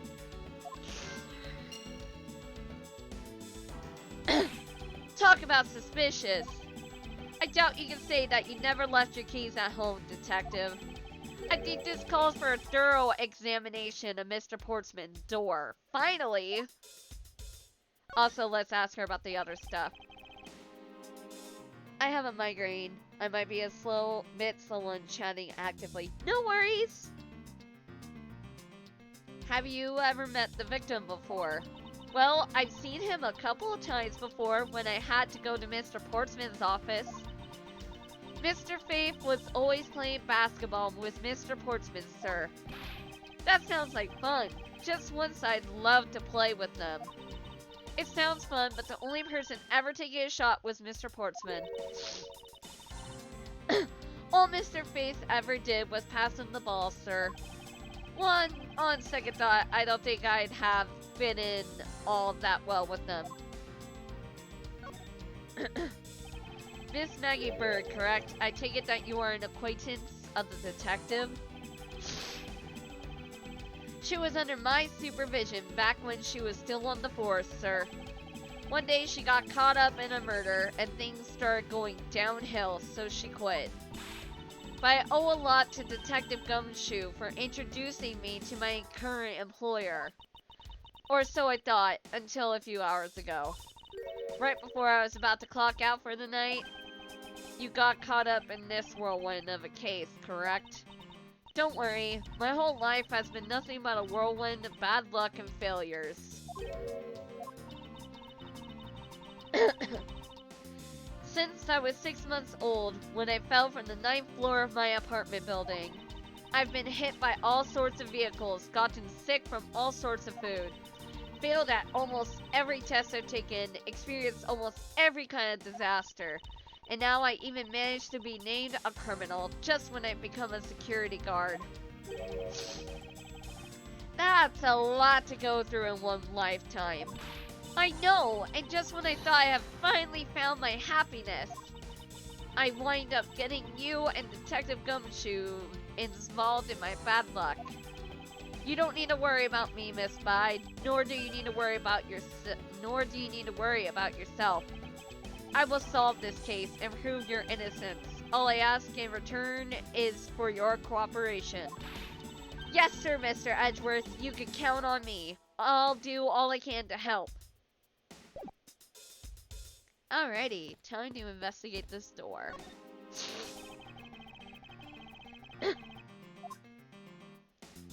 Doorknob. The door is locked tight. Heh, I bet the old credit card trick wouldn't work here, huh, Mr. Edgeworth? This is the office of a high prosecutor, detective. These doors would be pretty ineffective if the average cat burglar could get through them. Aha! So I guess only a great cat burglar can get in. That must be who our culprit is. Oh my god. Might I advise you to return that conclusion to whatever pawn shop you bought it from?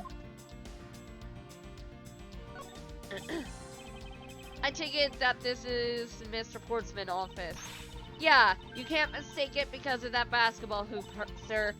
Oh, that reminds me. Mr. Portman had actually really wanted room 1202 really badly. But since you were already occupying it, Mr. Edgeworth, we put him next door, sir. So why was Mr. Portsman so particular about getting room 1202? I'm not sure, but I bet it's because of something like his birthday is December 2nd? Yep, that's gotta be it. I can't think of another reason why. I can think of at least 3, but why am I thinking about this?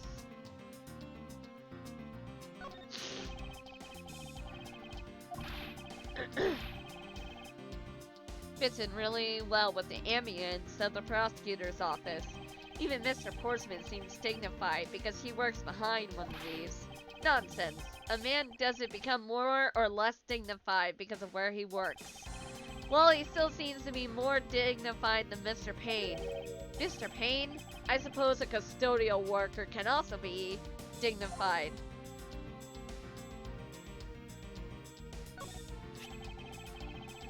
Personal basketball hoop. I can't believe he put something like this in the hallway of prosecutor's office. But you know, it's actually pretty useful, sir. I haven't gotten lost trying to get to your office since it's been here. How long have I had the same office and yet you still manage to get lost?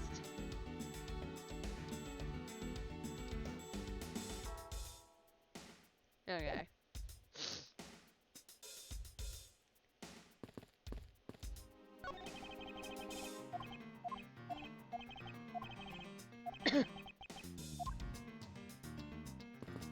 Alright, let's see. Logic. Another handgun. Used to master key. Master key was stolen. Confirm. Confirm. Connect. Yeah! Miss Bird, I'm afraid there's a flaw in your story. What? No way, pal. I mean, sir. You said that you locked up Mr. Portsman's office around 1:30 a.m., correct? However, the master key had already been stolen at that time. Wow, nothing gets by you, Mr. Edgeworth. You saw that contradiction like a pro. I had totally forgot all about that, but thanks to you, I remember it now. You're right. It was around the very time that I realized the master key was missing. And, well, I'm a security guard, sir. I couldn't just admit to losing the master key, could I? So I pretended to lock up his room, sir. Bruh. You pretended. Yeah, I used my house key and made it look like I was locking it up, sir. So in actuality, you never did relock the door then. Well, I thought maybe I could go lock it after I found the key. Come to think of it, I guess the door still hasn't been locked properly.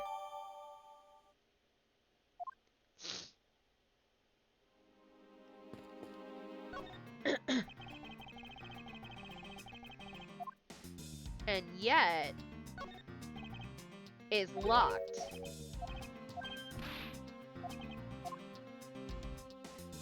Deduce.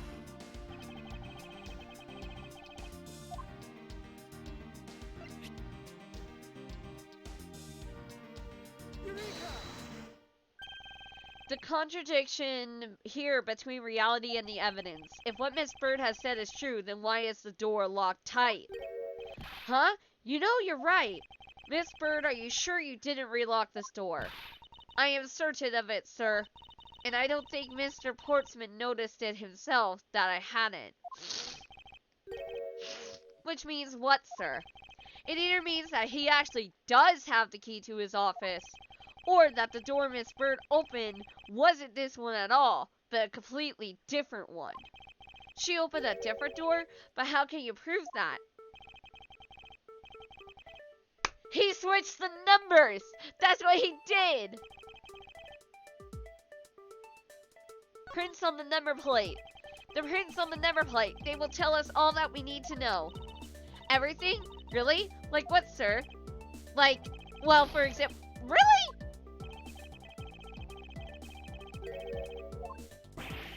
Wow, that was amazing, sir. How did you know?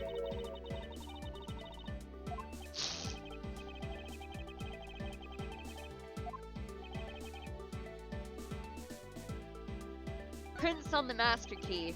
If we examine the fingerprints on the master key. Well, if that's what you want to examine, sir, that was the very first thing we did.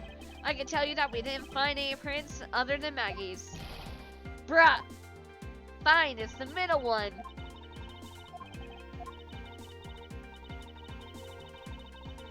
Their print's off. Yeah. Yes, that's exactly it. Well, thank God I have a shitload of health. Prints on the doorknob. The prints on the doorknob will tell us everything. Hey, you. Yeah, you, pal. Do us a favor and see what you can lift from this, okay? So what did you find out? There's no need for such belligerent nostril flaring, detective. Sir, I have found only Mr. Portman's and Mr. Face prints on the doorknob. So only 2 people's prints were found on this, huh? That's pretty decisive. Huh? I'm lost, sir. Thinking logically, a certain other person's prints should be on this knob as well. Miss Maggie's. Take that. Don't you find it odd that the prints of the person who unlocked this door are absent? You mean, yes, the door that Miss Bird opened could not have been this one, but a different one. Ayy.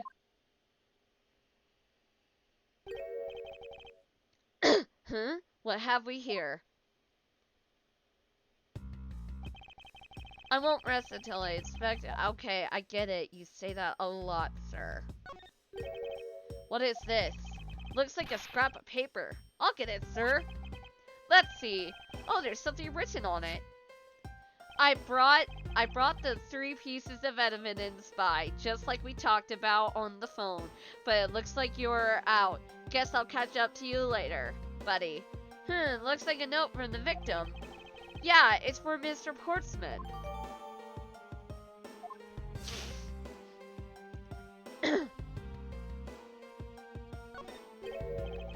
What's this? What are you looking at, sir? Oh, hey, how about a game? That's okay, detective. I just found the position of the hoop to be a little off. Hey, you're right, sir. I guess it shifted when someone made a seriously sweet slam dunk. The positioning of the hoop is definitely unnatural. I better take notes of this.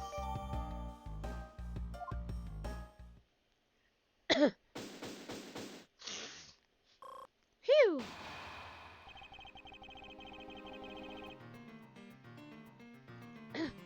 Poking around this hallway has actually paid off quite handsomely.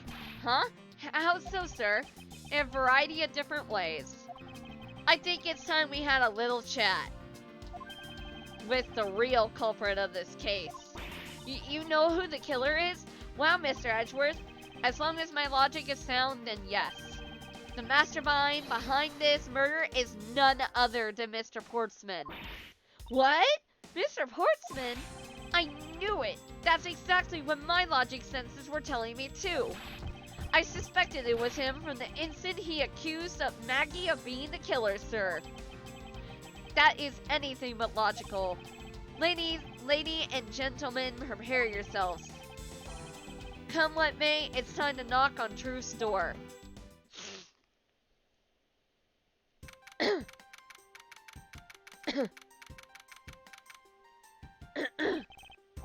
Mr. Portsman, I've finished processing the bloody letters, sir. Alright, let me take a gander at it. Pass it here. Okay, looking good. You there, take good care of this. Ouch! Well, if it isn't Detective Gumshoe. End of the line for you, Portsman. We've got you now. Call off your dog, Mr. Edgeworth. Is this some kind of joke? It's no joke. We know, Mr. Jocks Portsman, that you are the guilty party in this case. You must be pretty upset getting chased out of your own room. I'd be mad too. So I guess you could stay if you promise to stay out of our way. You intend to hide your crime under the guise of a prosecutor doing his job.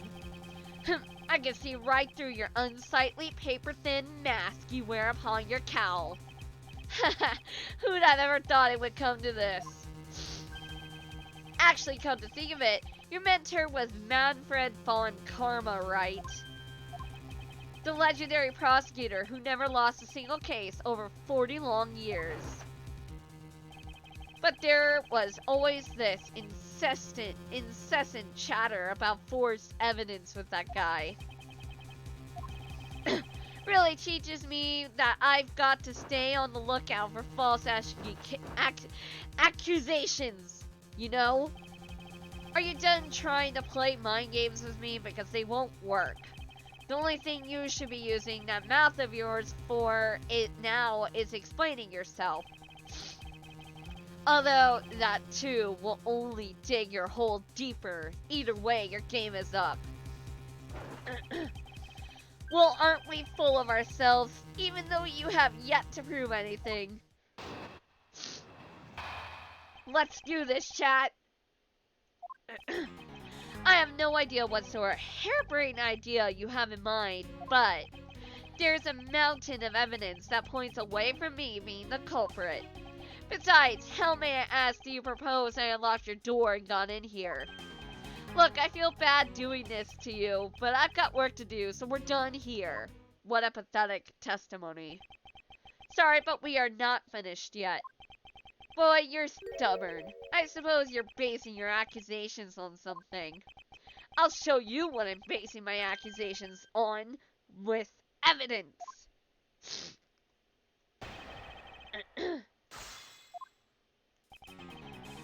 One, two, three. Oh, I have a way. The master key. Objection! I believe you were able to open my office door with the master key, no less. Objection! Wait. Hold on for a sec. I never laid a finger on that key, as you already know. Precisely. You were able to open my door without lifting a single finger. Well, maybe you did, but only to direct. That's right. You used your finger to direct a person to open my door with this key. Take that! You had asked Miss Bird to open your office door for you, yes? Yeah, I kinda forgot my key at home. Happens a bit too often for my taste, you know. But the room you had Miss Bird open at the time was not your own, was it? What? You have quite the imagination. But why don't we ask the girl herself whose door she opened, shall we? I'm certain that it was Mr. Portsman's door, sir. I checked the number plate to make sure I was opening the right door, sir. See, Miss Bird backs up my story. Yet if you had misled her to fool her into thinking what you wanted... Ha! And how do you suppose I did that? By switching the number plates on our doors, for example. That's right, they do slide out pretty easily. Furthermore, you then used one other thing to give a very strong impression that the door she was opening was yours and not in fact mine. The basketball hoop.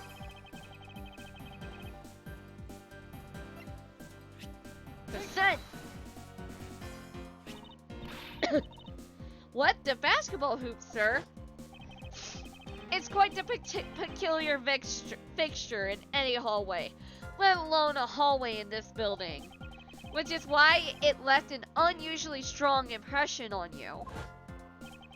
It's an object perfectly suited to sit just outside the office of a peculiar prosecutor. Gah! That's very true, sir, because there was a basketball hoop sitting there. I thought the door I was opening had to be Mr. Portsman's. There are signs that the hoop had been moved. To sit in front of my office, to be sure. I see, so that's how you throw suspicion on people. Thanks for the tip. But I think your conjecture is a little off the racetrack. Round 2. Now you're just spouting nonsense. I had the girl open my office door. After that, I was in my room the entire time. You don't have a single reason to suspect me. So he intends to claim his innocence to the end, does he? I'm as pure and innocent as my jacket. And Miss Bird is as dirty and guilty as the jacket she wears. What a dick. My jacket's not dirty. I'll have you know I just washed it yesterday. Please calm down, for I tend to show who is the one truly covered in slime here.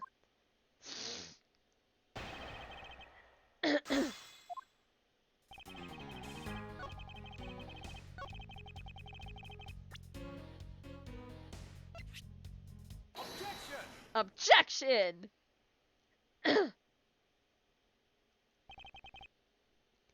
That was a lie. What are you talking about? How was that a lie? This is a note that the victim left for you, Mr. Portsman. A note? It was left under your door, or did you not notice? And right here it says, but you're out. You were not in your room when the victim came to call on you. So then, where were you and what were you doing? Ah! Shall I explain it in full detail for you? You were busy snooping around in my room. The very room you had Miss Bird open for you. Objection! But that's just nonsense. You have no evidence that I made the girl open your door for me. Oh, but I do. I have very decisive evidence.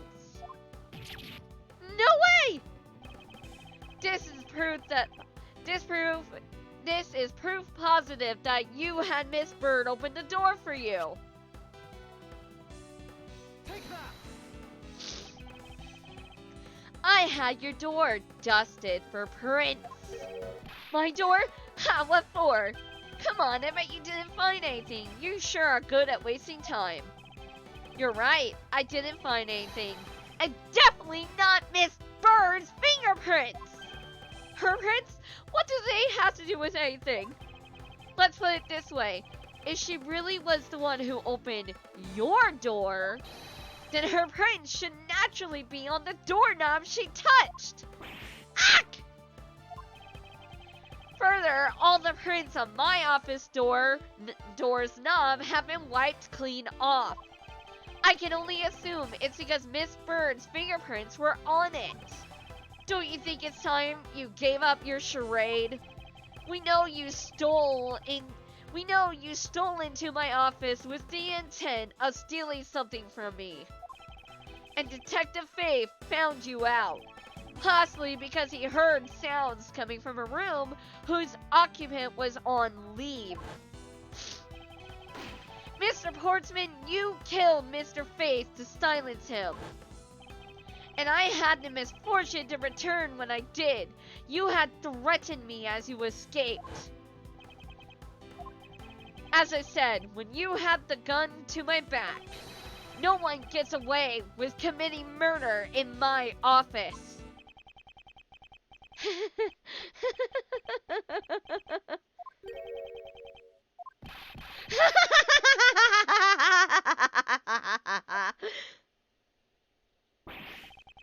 And just what's so funny, pal?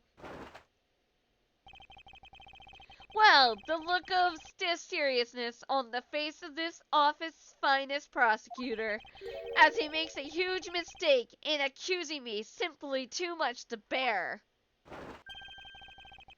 There is just nothing else like it in the world. What? Mr. Edgeworth just explained it all. He even backed it up. You're the murderer. Stop trying to be slippery and just admit to the crime already.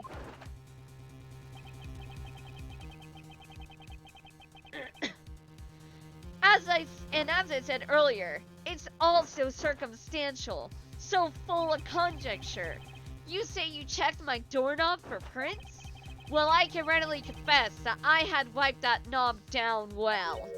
Eh? I'm a little obsessive compulsive, you see. I didn't want to touch a doorknob that you had touched. Which is why I wiped the knob down as soon as I could after you opened the door. After that, it makes perfect sense that only Jim's and mine own prints would be on there. You made that up just now, didn't you? Furthermore, as for the note Jim left for me, do you know exactly when that was? For all we know, he could have left it there before I arrived at the office. Like earlier evening, for example. So do you know what the note says then, bitch?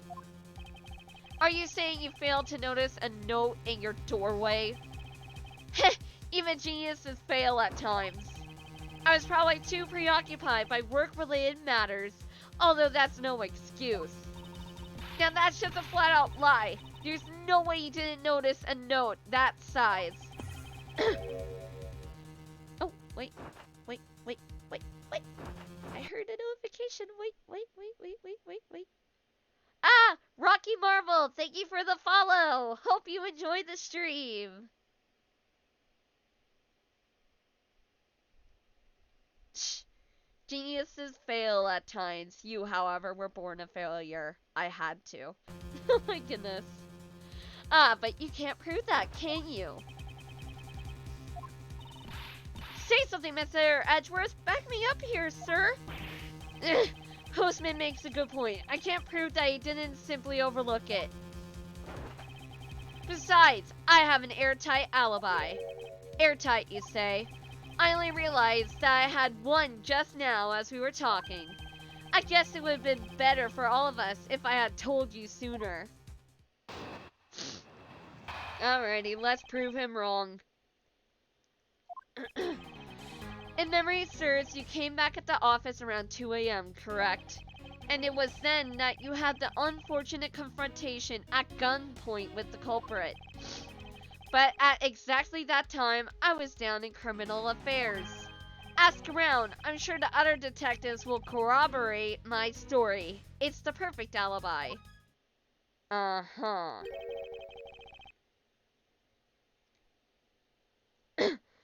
Do you really think it's that perfect? Like I said, I don't care. Ask around all you like. You'll see for yourself. Detective Gumshoe?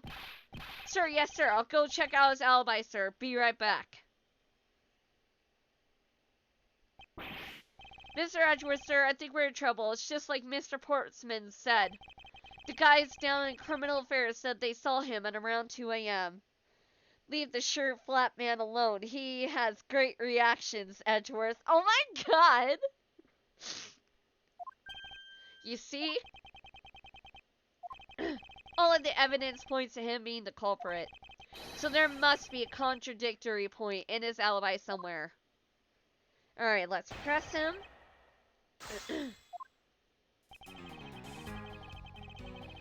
Hold it. You are correct. It was around 2 a.m. Are you sure? It's really important to me that you're spot on with the time. I remember checking my watch then, and make no mistake, it was 2. Oh, giving testimony like a pro. Okay, so you came back to your office at 2. Hold it. It is as you say, however. Yes, however, you are the only one who claims to have bumped into the culprit. So tell me, did you see the person's face? Oh, we shop. Do, do, do, do, do, do, do, do, do, do, do, do, do, do. I get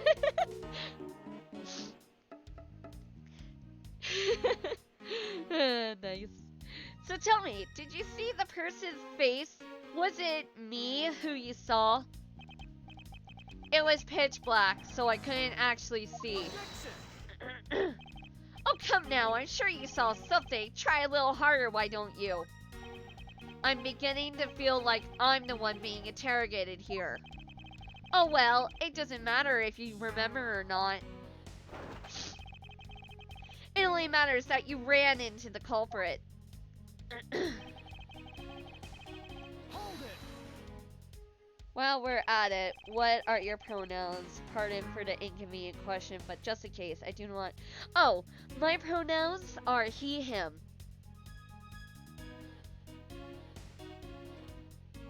And no worries, I don't mind you asking. I do have that info in my about, by the way. No worries. I appreciate the question. No worries. And I do not mind answering stuff like that. So you paid the criminal affairs department a victim. Phantom, perhaps in the future we can add a pronouns command. Maybe. I'll think about it.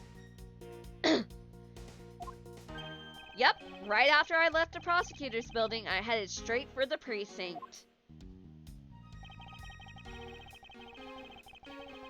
Hold it. Well, we did go and ask around to confirm your testimony. And it was just as I said, right? Yes, sir.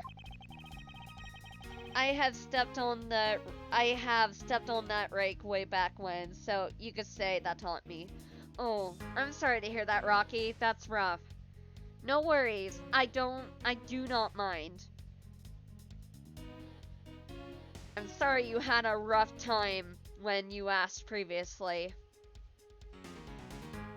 A number of detectives said that they saw you at around that time.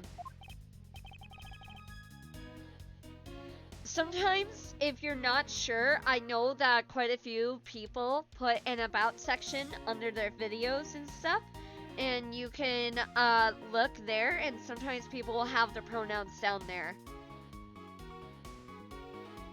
But otherwise, you know, I'm sorry that happened to you. That's rough. See, I have the perfect alibi. That's the ace I had up my sleeve. Urgh! Impossible! He actually does have the perfect alibi. What's wrong? Why the sudden sullen look on your face? Can't you say anything back, Mr. Edgeworth? Heh, I think we've reached the end of the line, and it's time to get off the crazy train. You there, sir! Please escort the young lady out, but remember, be gentle. Maggie! Detective Gumshoe!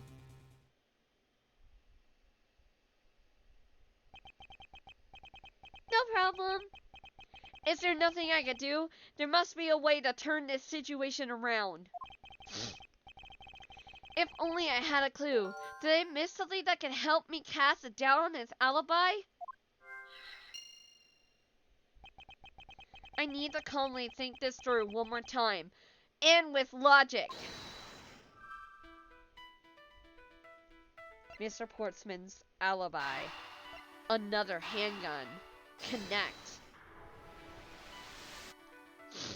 There we go.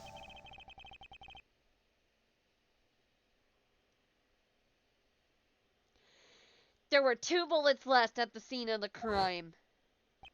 One that robbed Mr. Faith of his life.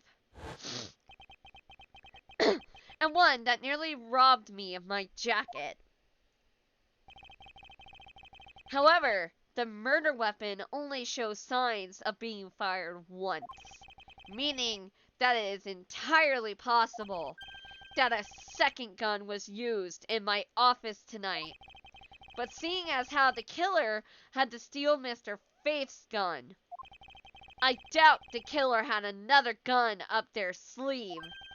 Therefore, the second gun could have been the property of an entirely different person. Which could mean that there was another person who paid a visit to my office tonight.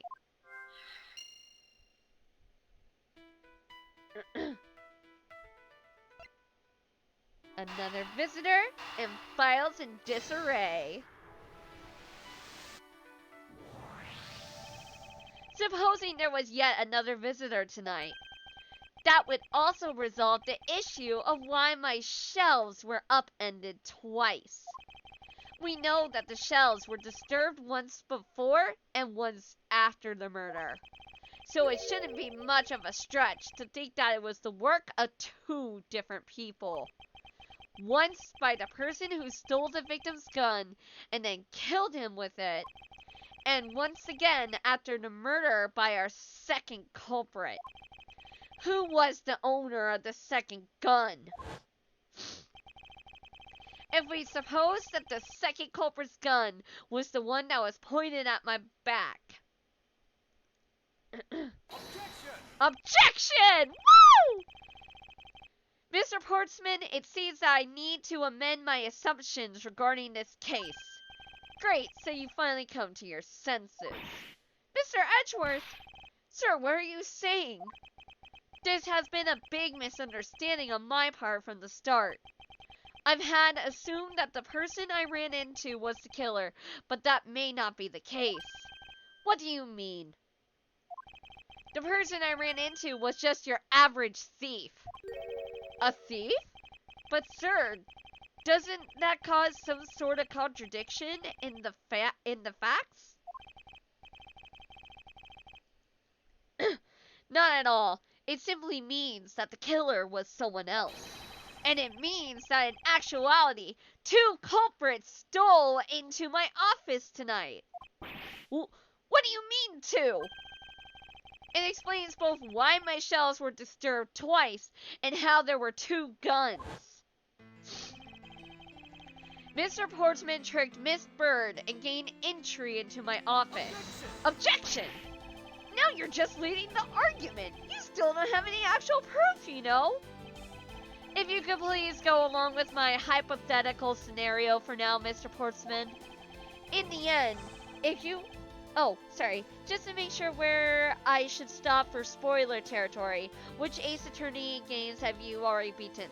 I've basically played all of them.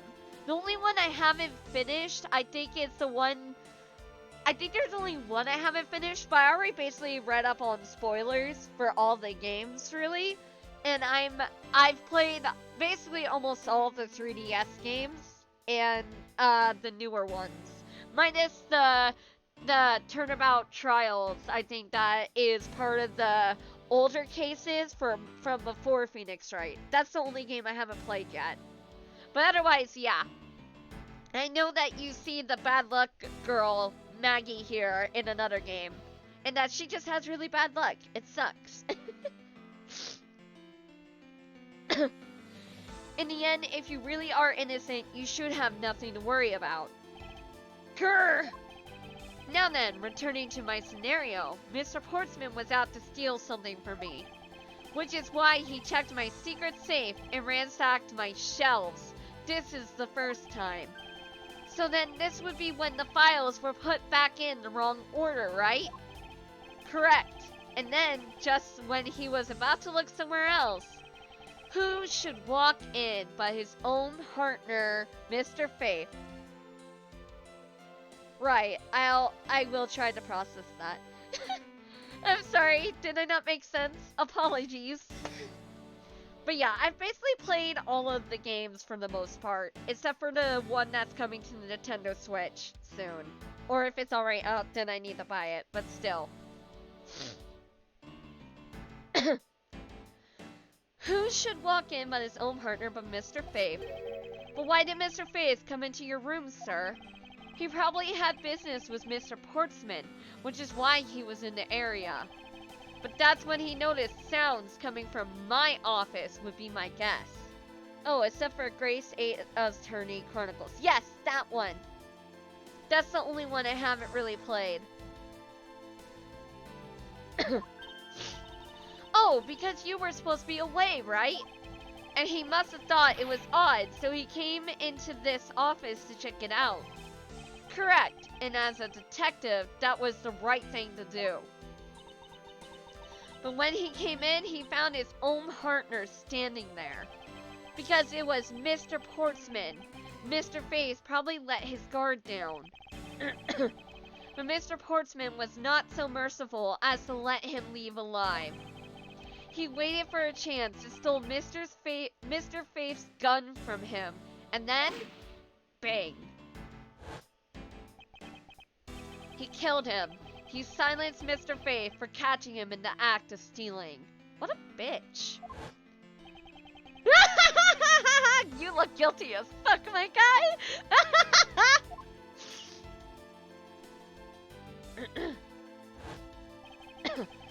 That was the moment in which the first shot was fired, the one that landed in my files. Following that, Mr. Portsman wiped the gun down and left it behind as he made his exit. He could afford to do that because he had also left a fake dying message behind. You're such a complicated troublemaker, you know that? Well, if things were as simple as that, then all would be solved. However, there was yet another visitor to my room, and this is where it gets complicated. There was another visitor, sir? Yes, and this other person's objective was to also steal something from me. Now then, even after Mr. Portsman left, the door to my office remained unlocked. The guilty dude is perfect with his reactions. Oh my god, Cheryl, you would love these games just because the reactions of the guilty are always the funniest part. They are the funniest crap ever, and I love it. That's part of the reason why I love these games. He should have kept doing sports. Gold is nothing to sneeze at. Exactly, Rocky. However, this new visitor had no way knowing that, and so they stole the master key from the security guard's room, and then entered my room and searched through my shelves. This was the second time they were disturbed, and it seems the thief found their prize. The stolen zero file, right, sir? Correct. Only just as the thief was about to leave with the file, I appeared. The thief then threatened me with their own gun and made their escape. The second bullet was fired during that brief encounter. So the shell's getting messed up twice, and the two bullets. It was all because two different people were doing those things at two different times. Precisely. So now, do you see, Mr. Portsman? The person I met was just a thief, and was not, in fact, Mr. Faith's killer.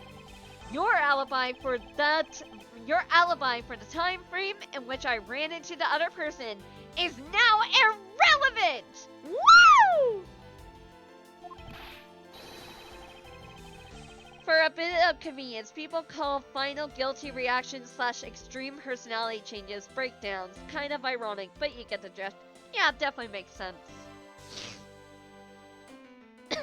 Because we now know the murder took place during the first culprit's visit! Objection!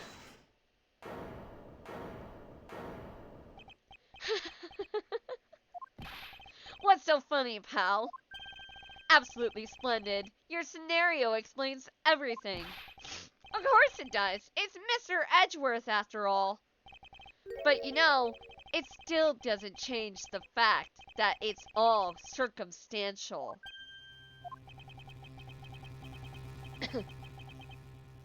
Supposing if, and that's a big if, your theory is right, it would indeed render my alibi, which has withstood scrutiny, mind you, irrelevant. But there is still one defining point of your argument for which you have no evidence. Your supposition that I was the first visitor. Grr!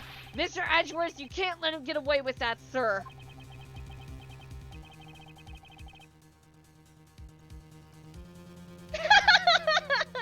Oh no, Rocky, I get it now too. Oh no, it's a pun. It's a pun. I hate puns. No.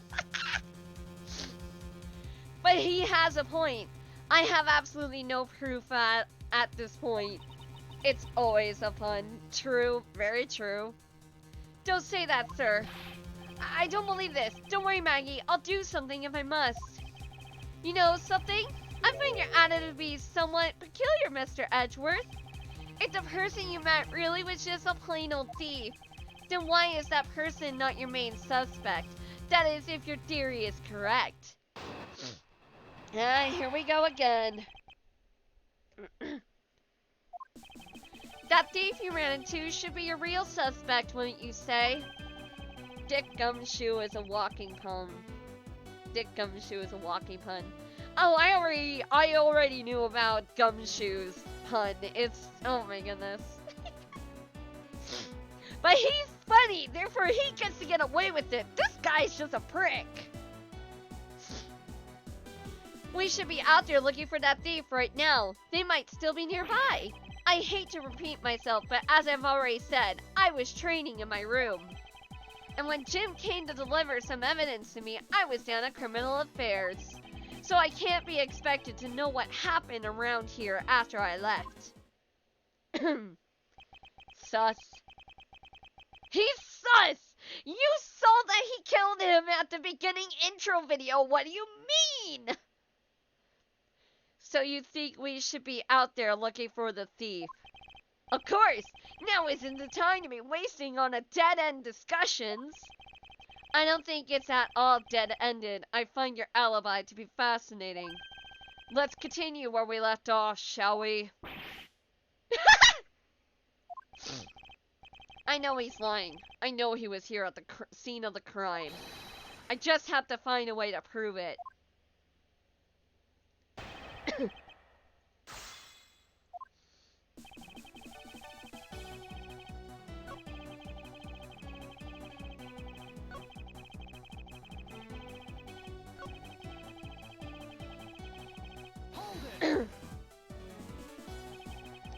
Why didn't you go there with Mr. Faith? Ah, that's because he said he was tired and was going to take a quick nap.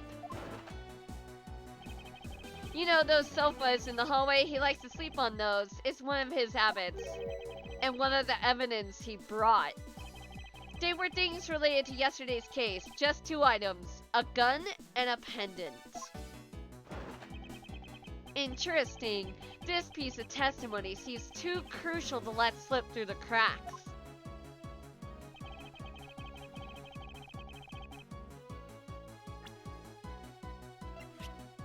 Objection! Oh, hydrate. I see you. I see you. Give me a sec. Good thing too, my voice hates me right now because I'm doing kinda different voices.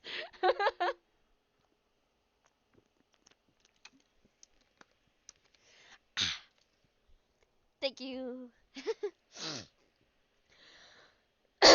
Only 2 pieces? I believe the proper phrase here is, you fail. Excuse me? You fail as a prosecutor, Mr. Portsman, as you intend to keep evidence hidden from me. What are you talking about? I haven't hidden anything from you. Well, here's a piece I think you should read carefully. Ah, it says that Mr. Faith was bringing 3 pieces. Yes, and this is the victim's real dying message to you, Mr. Portsman. I can't believe, to get tripped up by a simple arithmetic. Where is the missing piece of evidence? You have it, don't you? Only the guilty would make such a face. Detective Gumshoe! You don't have to say it, sir. I'll pat the guy down from head to toe. What? Don't come any closer! I'm warning you! This is all part of the investigation, pal. So don't even think about stopping me. No! Hey, what's this?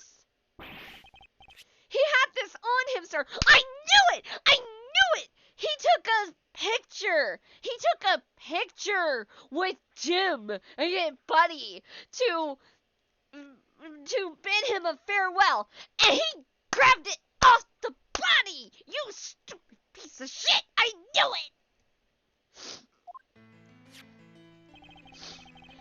Despite what you said, it would appear you had you do have something to hide. But why would he hide something like that? There's only one reason why anyone would hide evidence of this caliber. Because it would unequivocally, if I said that wrong, I am so sorry. It would unequivocally point to the person himself as the real killer. Let's examine this videotape in a little more detail. For the section of the tape that will drive the last nail into his coffin. Oh! We found the blood! Oh! Is that blood? Yes, and I believe this is what the good prosecutor was trying to hide from us. This blood is still fresh. You mean this might be Detective Face blood? No! No! You got it all wrong! No amount of denial can save you. We have but to run a blood test to find the truth. You told us that you had received evidence from the victim earlier. Now you will tell us when and how did the victim's blood find its way onto this video? Yeah, it's totally suspicious. Was it at the moment of his death? Did Detective Faith have this videotape on his personage when you killed him? You know very well there's no way to prove that. Not even if we were to examine this tape for fingerprints. If I had to take a guess, I say that the only ones on here would belong to the murderous you and Mr. Faith. No! Impossible!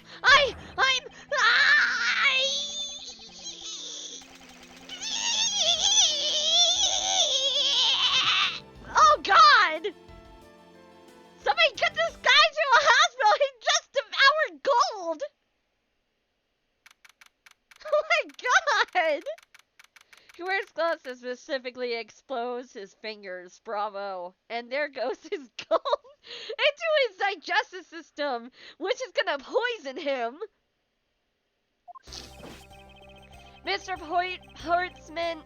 Portsman has been placed under arrest for the murder of Detective Buddy Face, sir. Very good. And the results we got back from the lab techs on the tape turned out to be real solid, sir. The blood work came back and was definitely Mr. Face blood on there. And as a bonus, they were also able to lift a few of Mr. Face fingerprints as well. Thank you so very much, Mr. Edgeworth. I still can't believe I got to see your cool deduction skills outside the courtroom. I'm impressed beyond words, sir. Don't worry, he will be fine. He will just have a very long toilet session. Oh no! Unless the metal was secretly made of chocolate this whole time. It was nothing. I'm just sorry you got caught up in the murder in my office. Please accept my apologies. Aw, it was nothing. Really, compared to what I've been through, I mean. I consider myself lucky it was only a burglary and a murder this time, sir.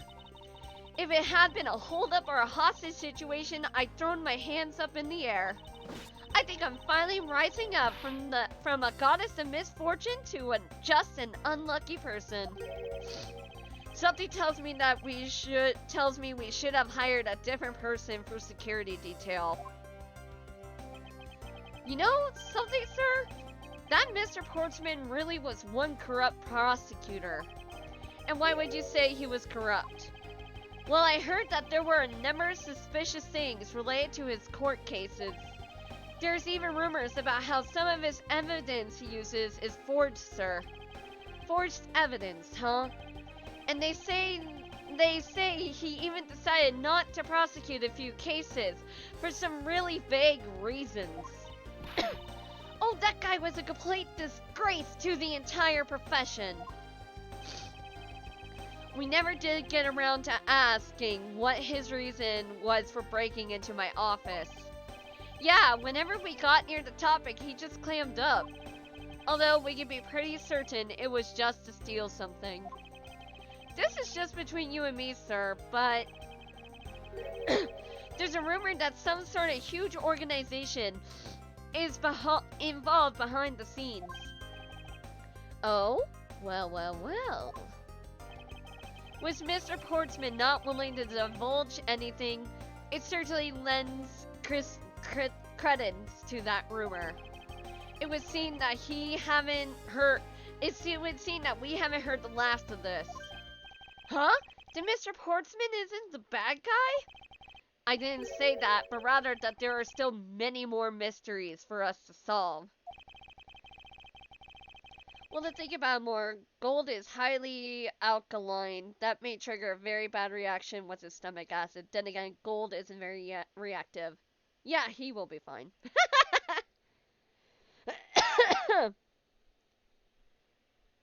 For example, we still haven't figured out the significance to this piece of evidence. Okay. Yeah, I knew it was that binder. I just wasn't 100%. Take that! The person who stole this file, the other villain of the night. Yeah, I wonder who it was. And what happened to the stolen pages? I wonder, who in the world was it that held me up at gunpoint? Mr. Edgeworth, sir! Yes? I came across this while I was processing your office earlier, sir. This card. What is it, sir? Is that a bird or something on there? It's not just any bird. It's the mark of the raven. A three-legged raven. Even you should know what this is, detective. Oh, it's about that thing, isn't it? The great thief everyone's talking about. Yes, it is the mark of the great thief. Oh god. Oh no. Yatagarazu? I'm assuming I don't know. Ah! Under the mark of a legendary bird, the Yatagarazu is noble to the end, a modern Robin Hood. Yatagarazu haunts embassy. The noble Yatagarazu, vigilante of the business world, reappears. Labeled mysterious and phantom-like. Hey! Phantom's my name! The Yatagarazu appears and vanishes at will. Though we don't know much about this thief's ultimate goal, we do know the targets. Corporate dealings exposed. Yatagarazu likes to find and make public evidence of corrupt dealings of all sorts. The theft is always performed in silence and always with perfection. Once the target is chosen, no dramatic calling card or announcement is sent forth.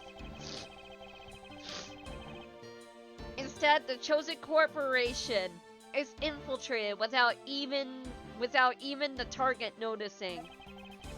Some days later, the evidence that was found is sent out to the mass media.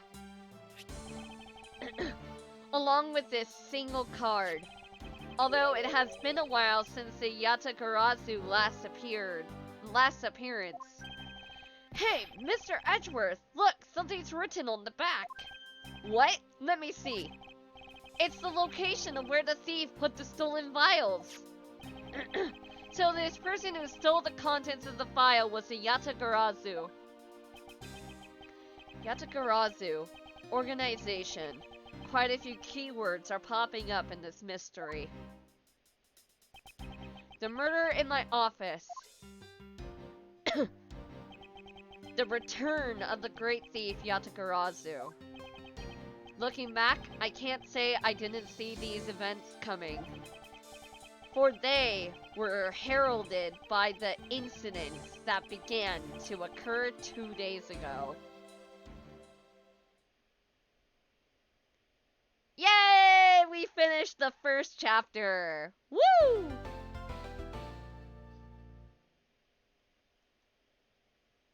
Yes, please save. Oh my god.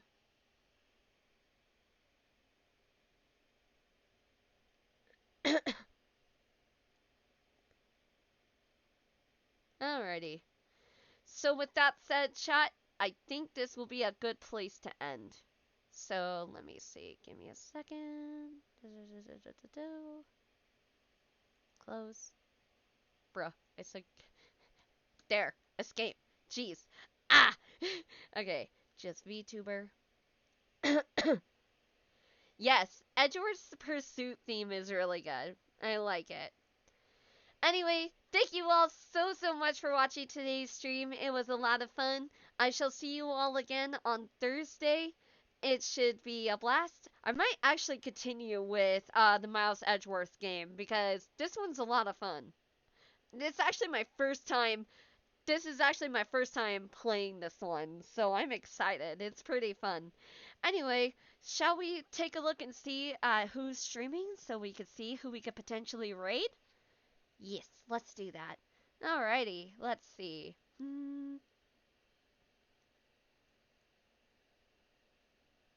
Okay, let's see. Ooh, okay, let's do them. They raided me before, so I think they'll be fun to raid. Alrighty, let me just copy the username. Let me mute the Taco Bell ad because oh my god. Okay, so let's see. Raid them. Chat. Alright, but again, thank you all so much for watching. Till next time, Overworld, I hope you all have an absolutely wonderful day, night, or evening. See you soon!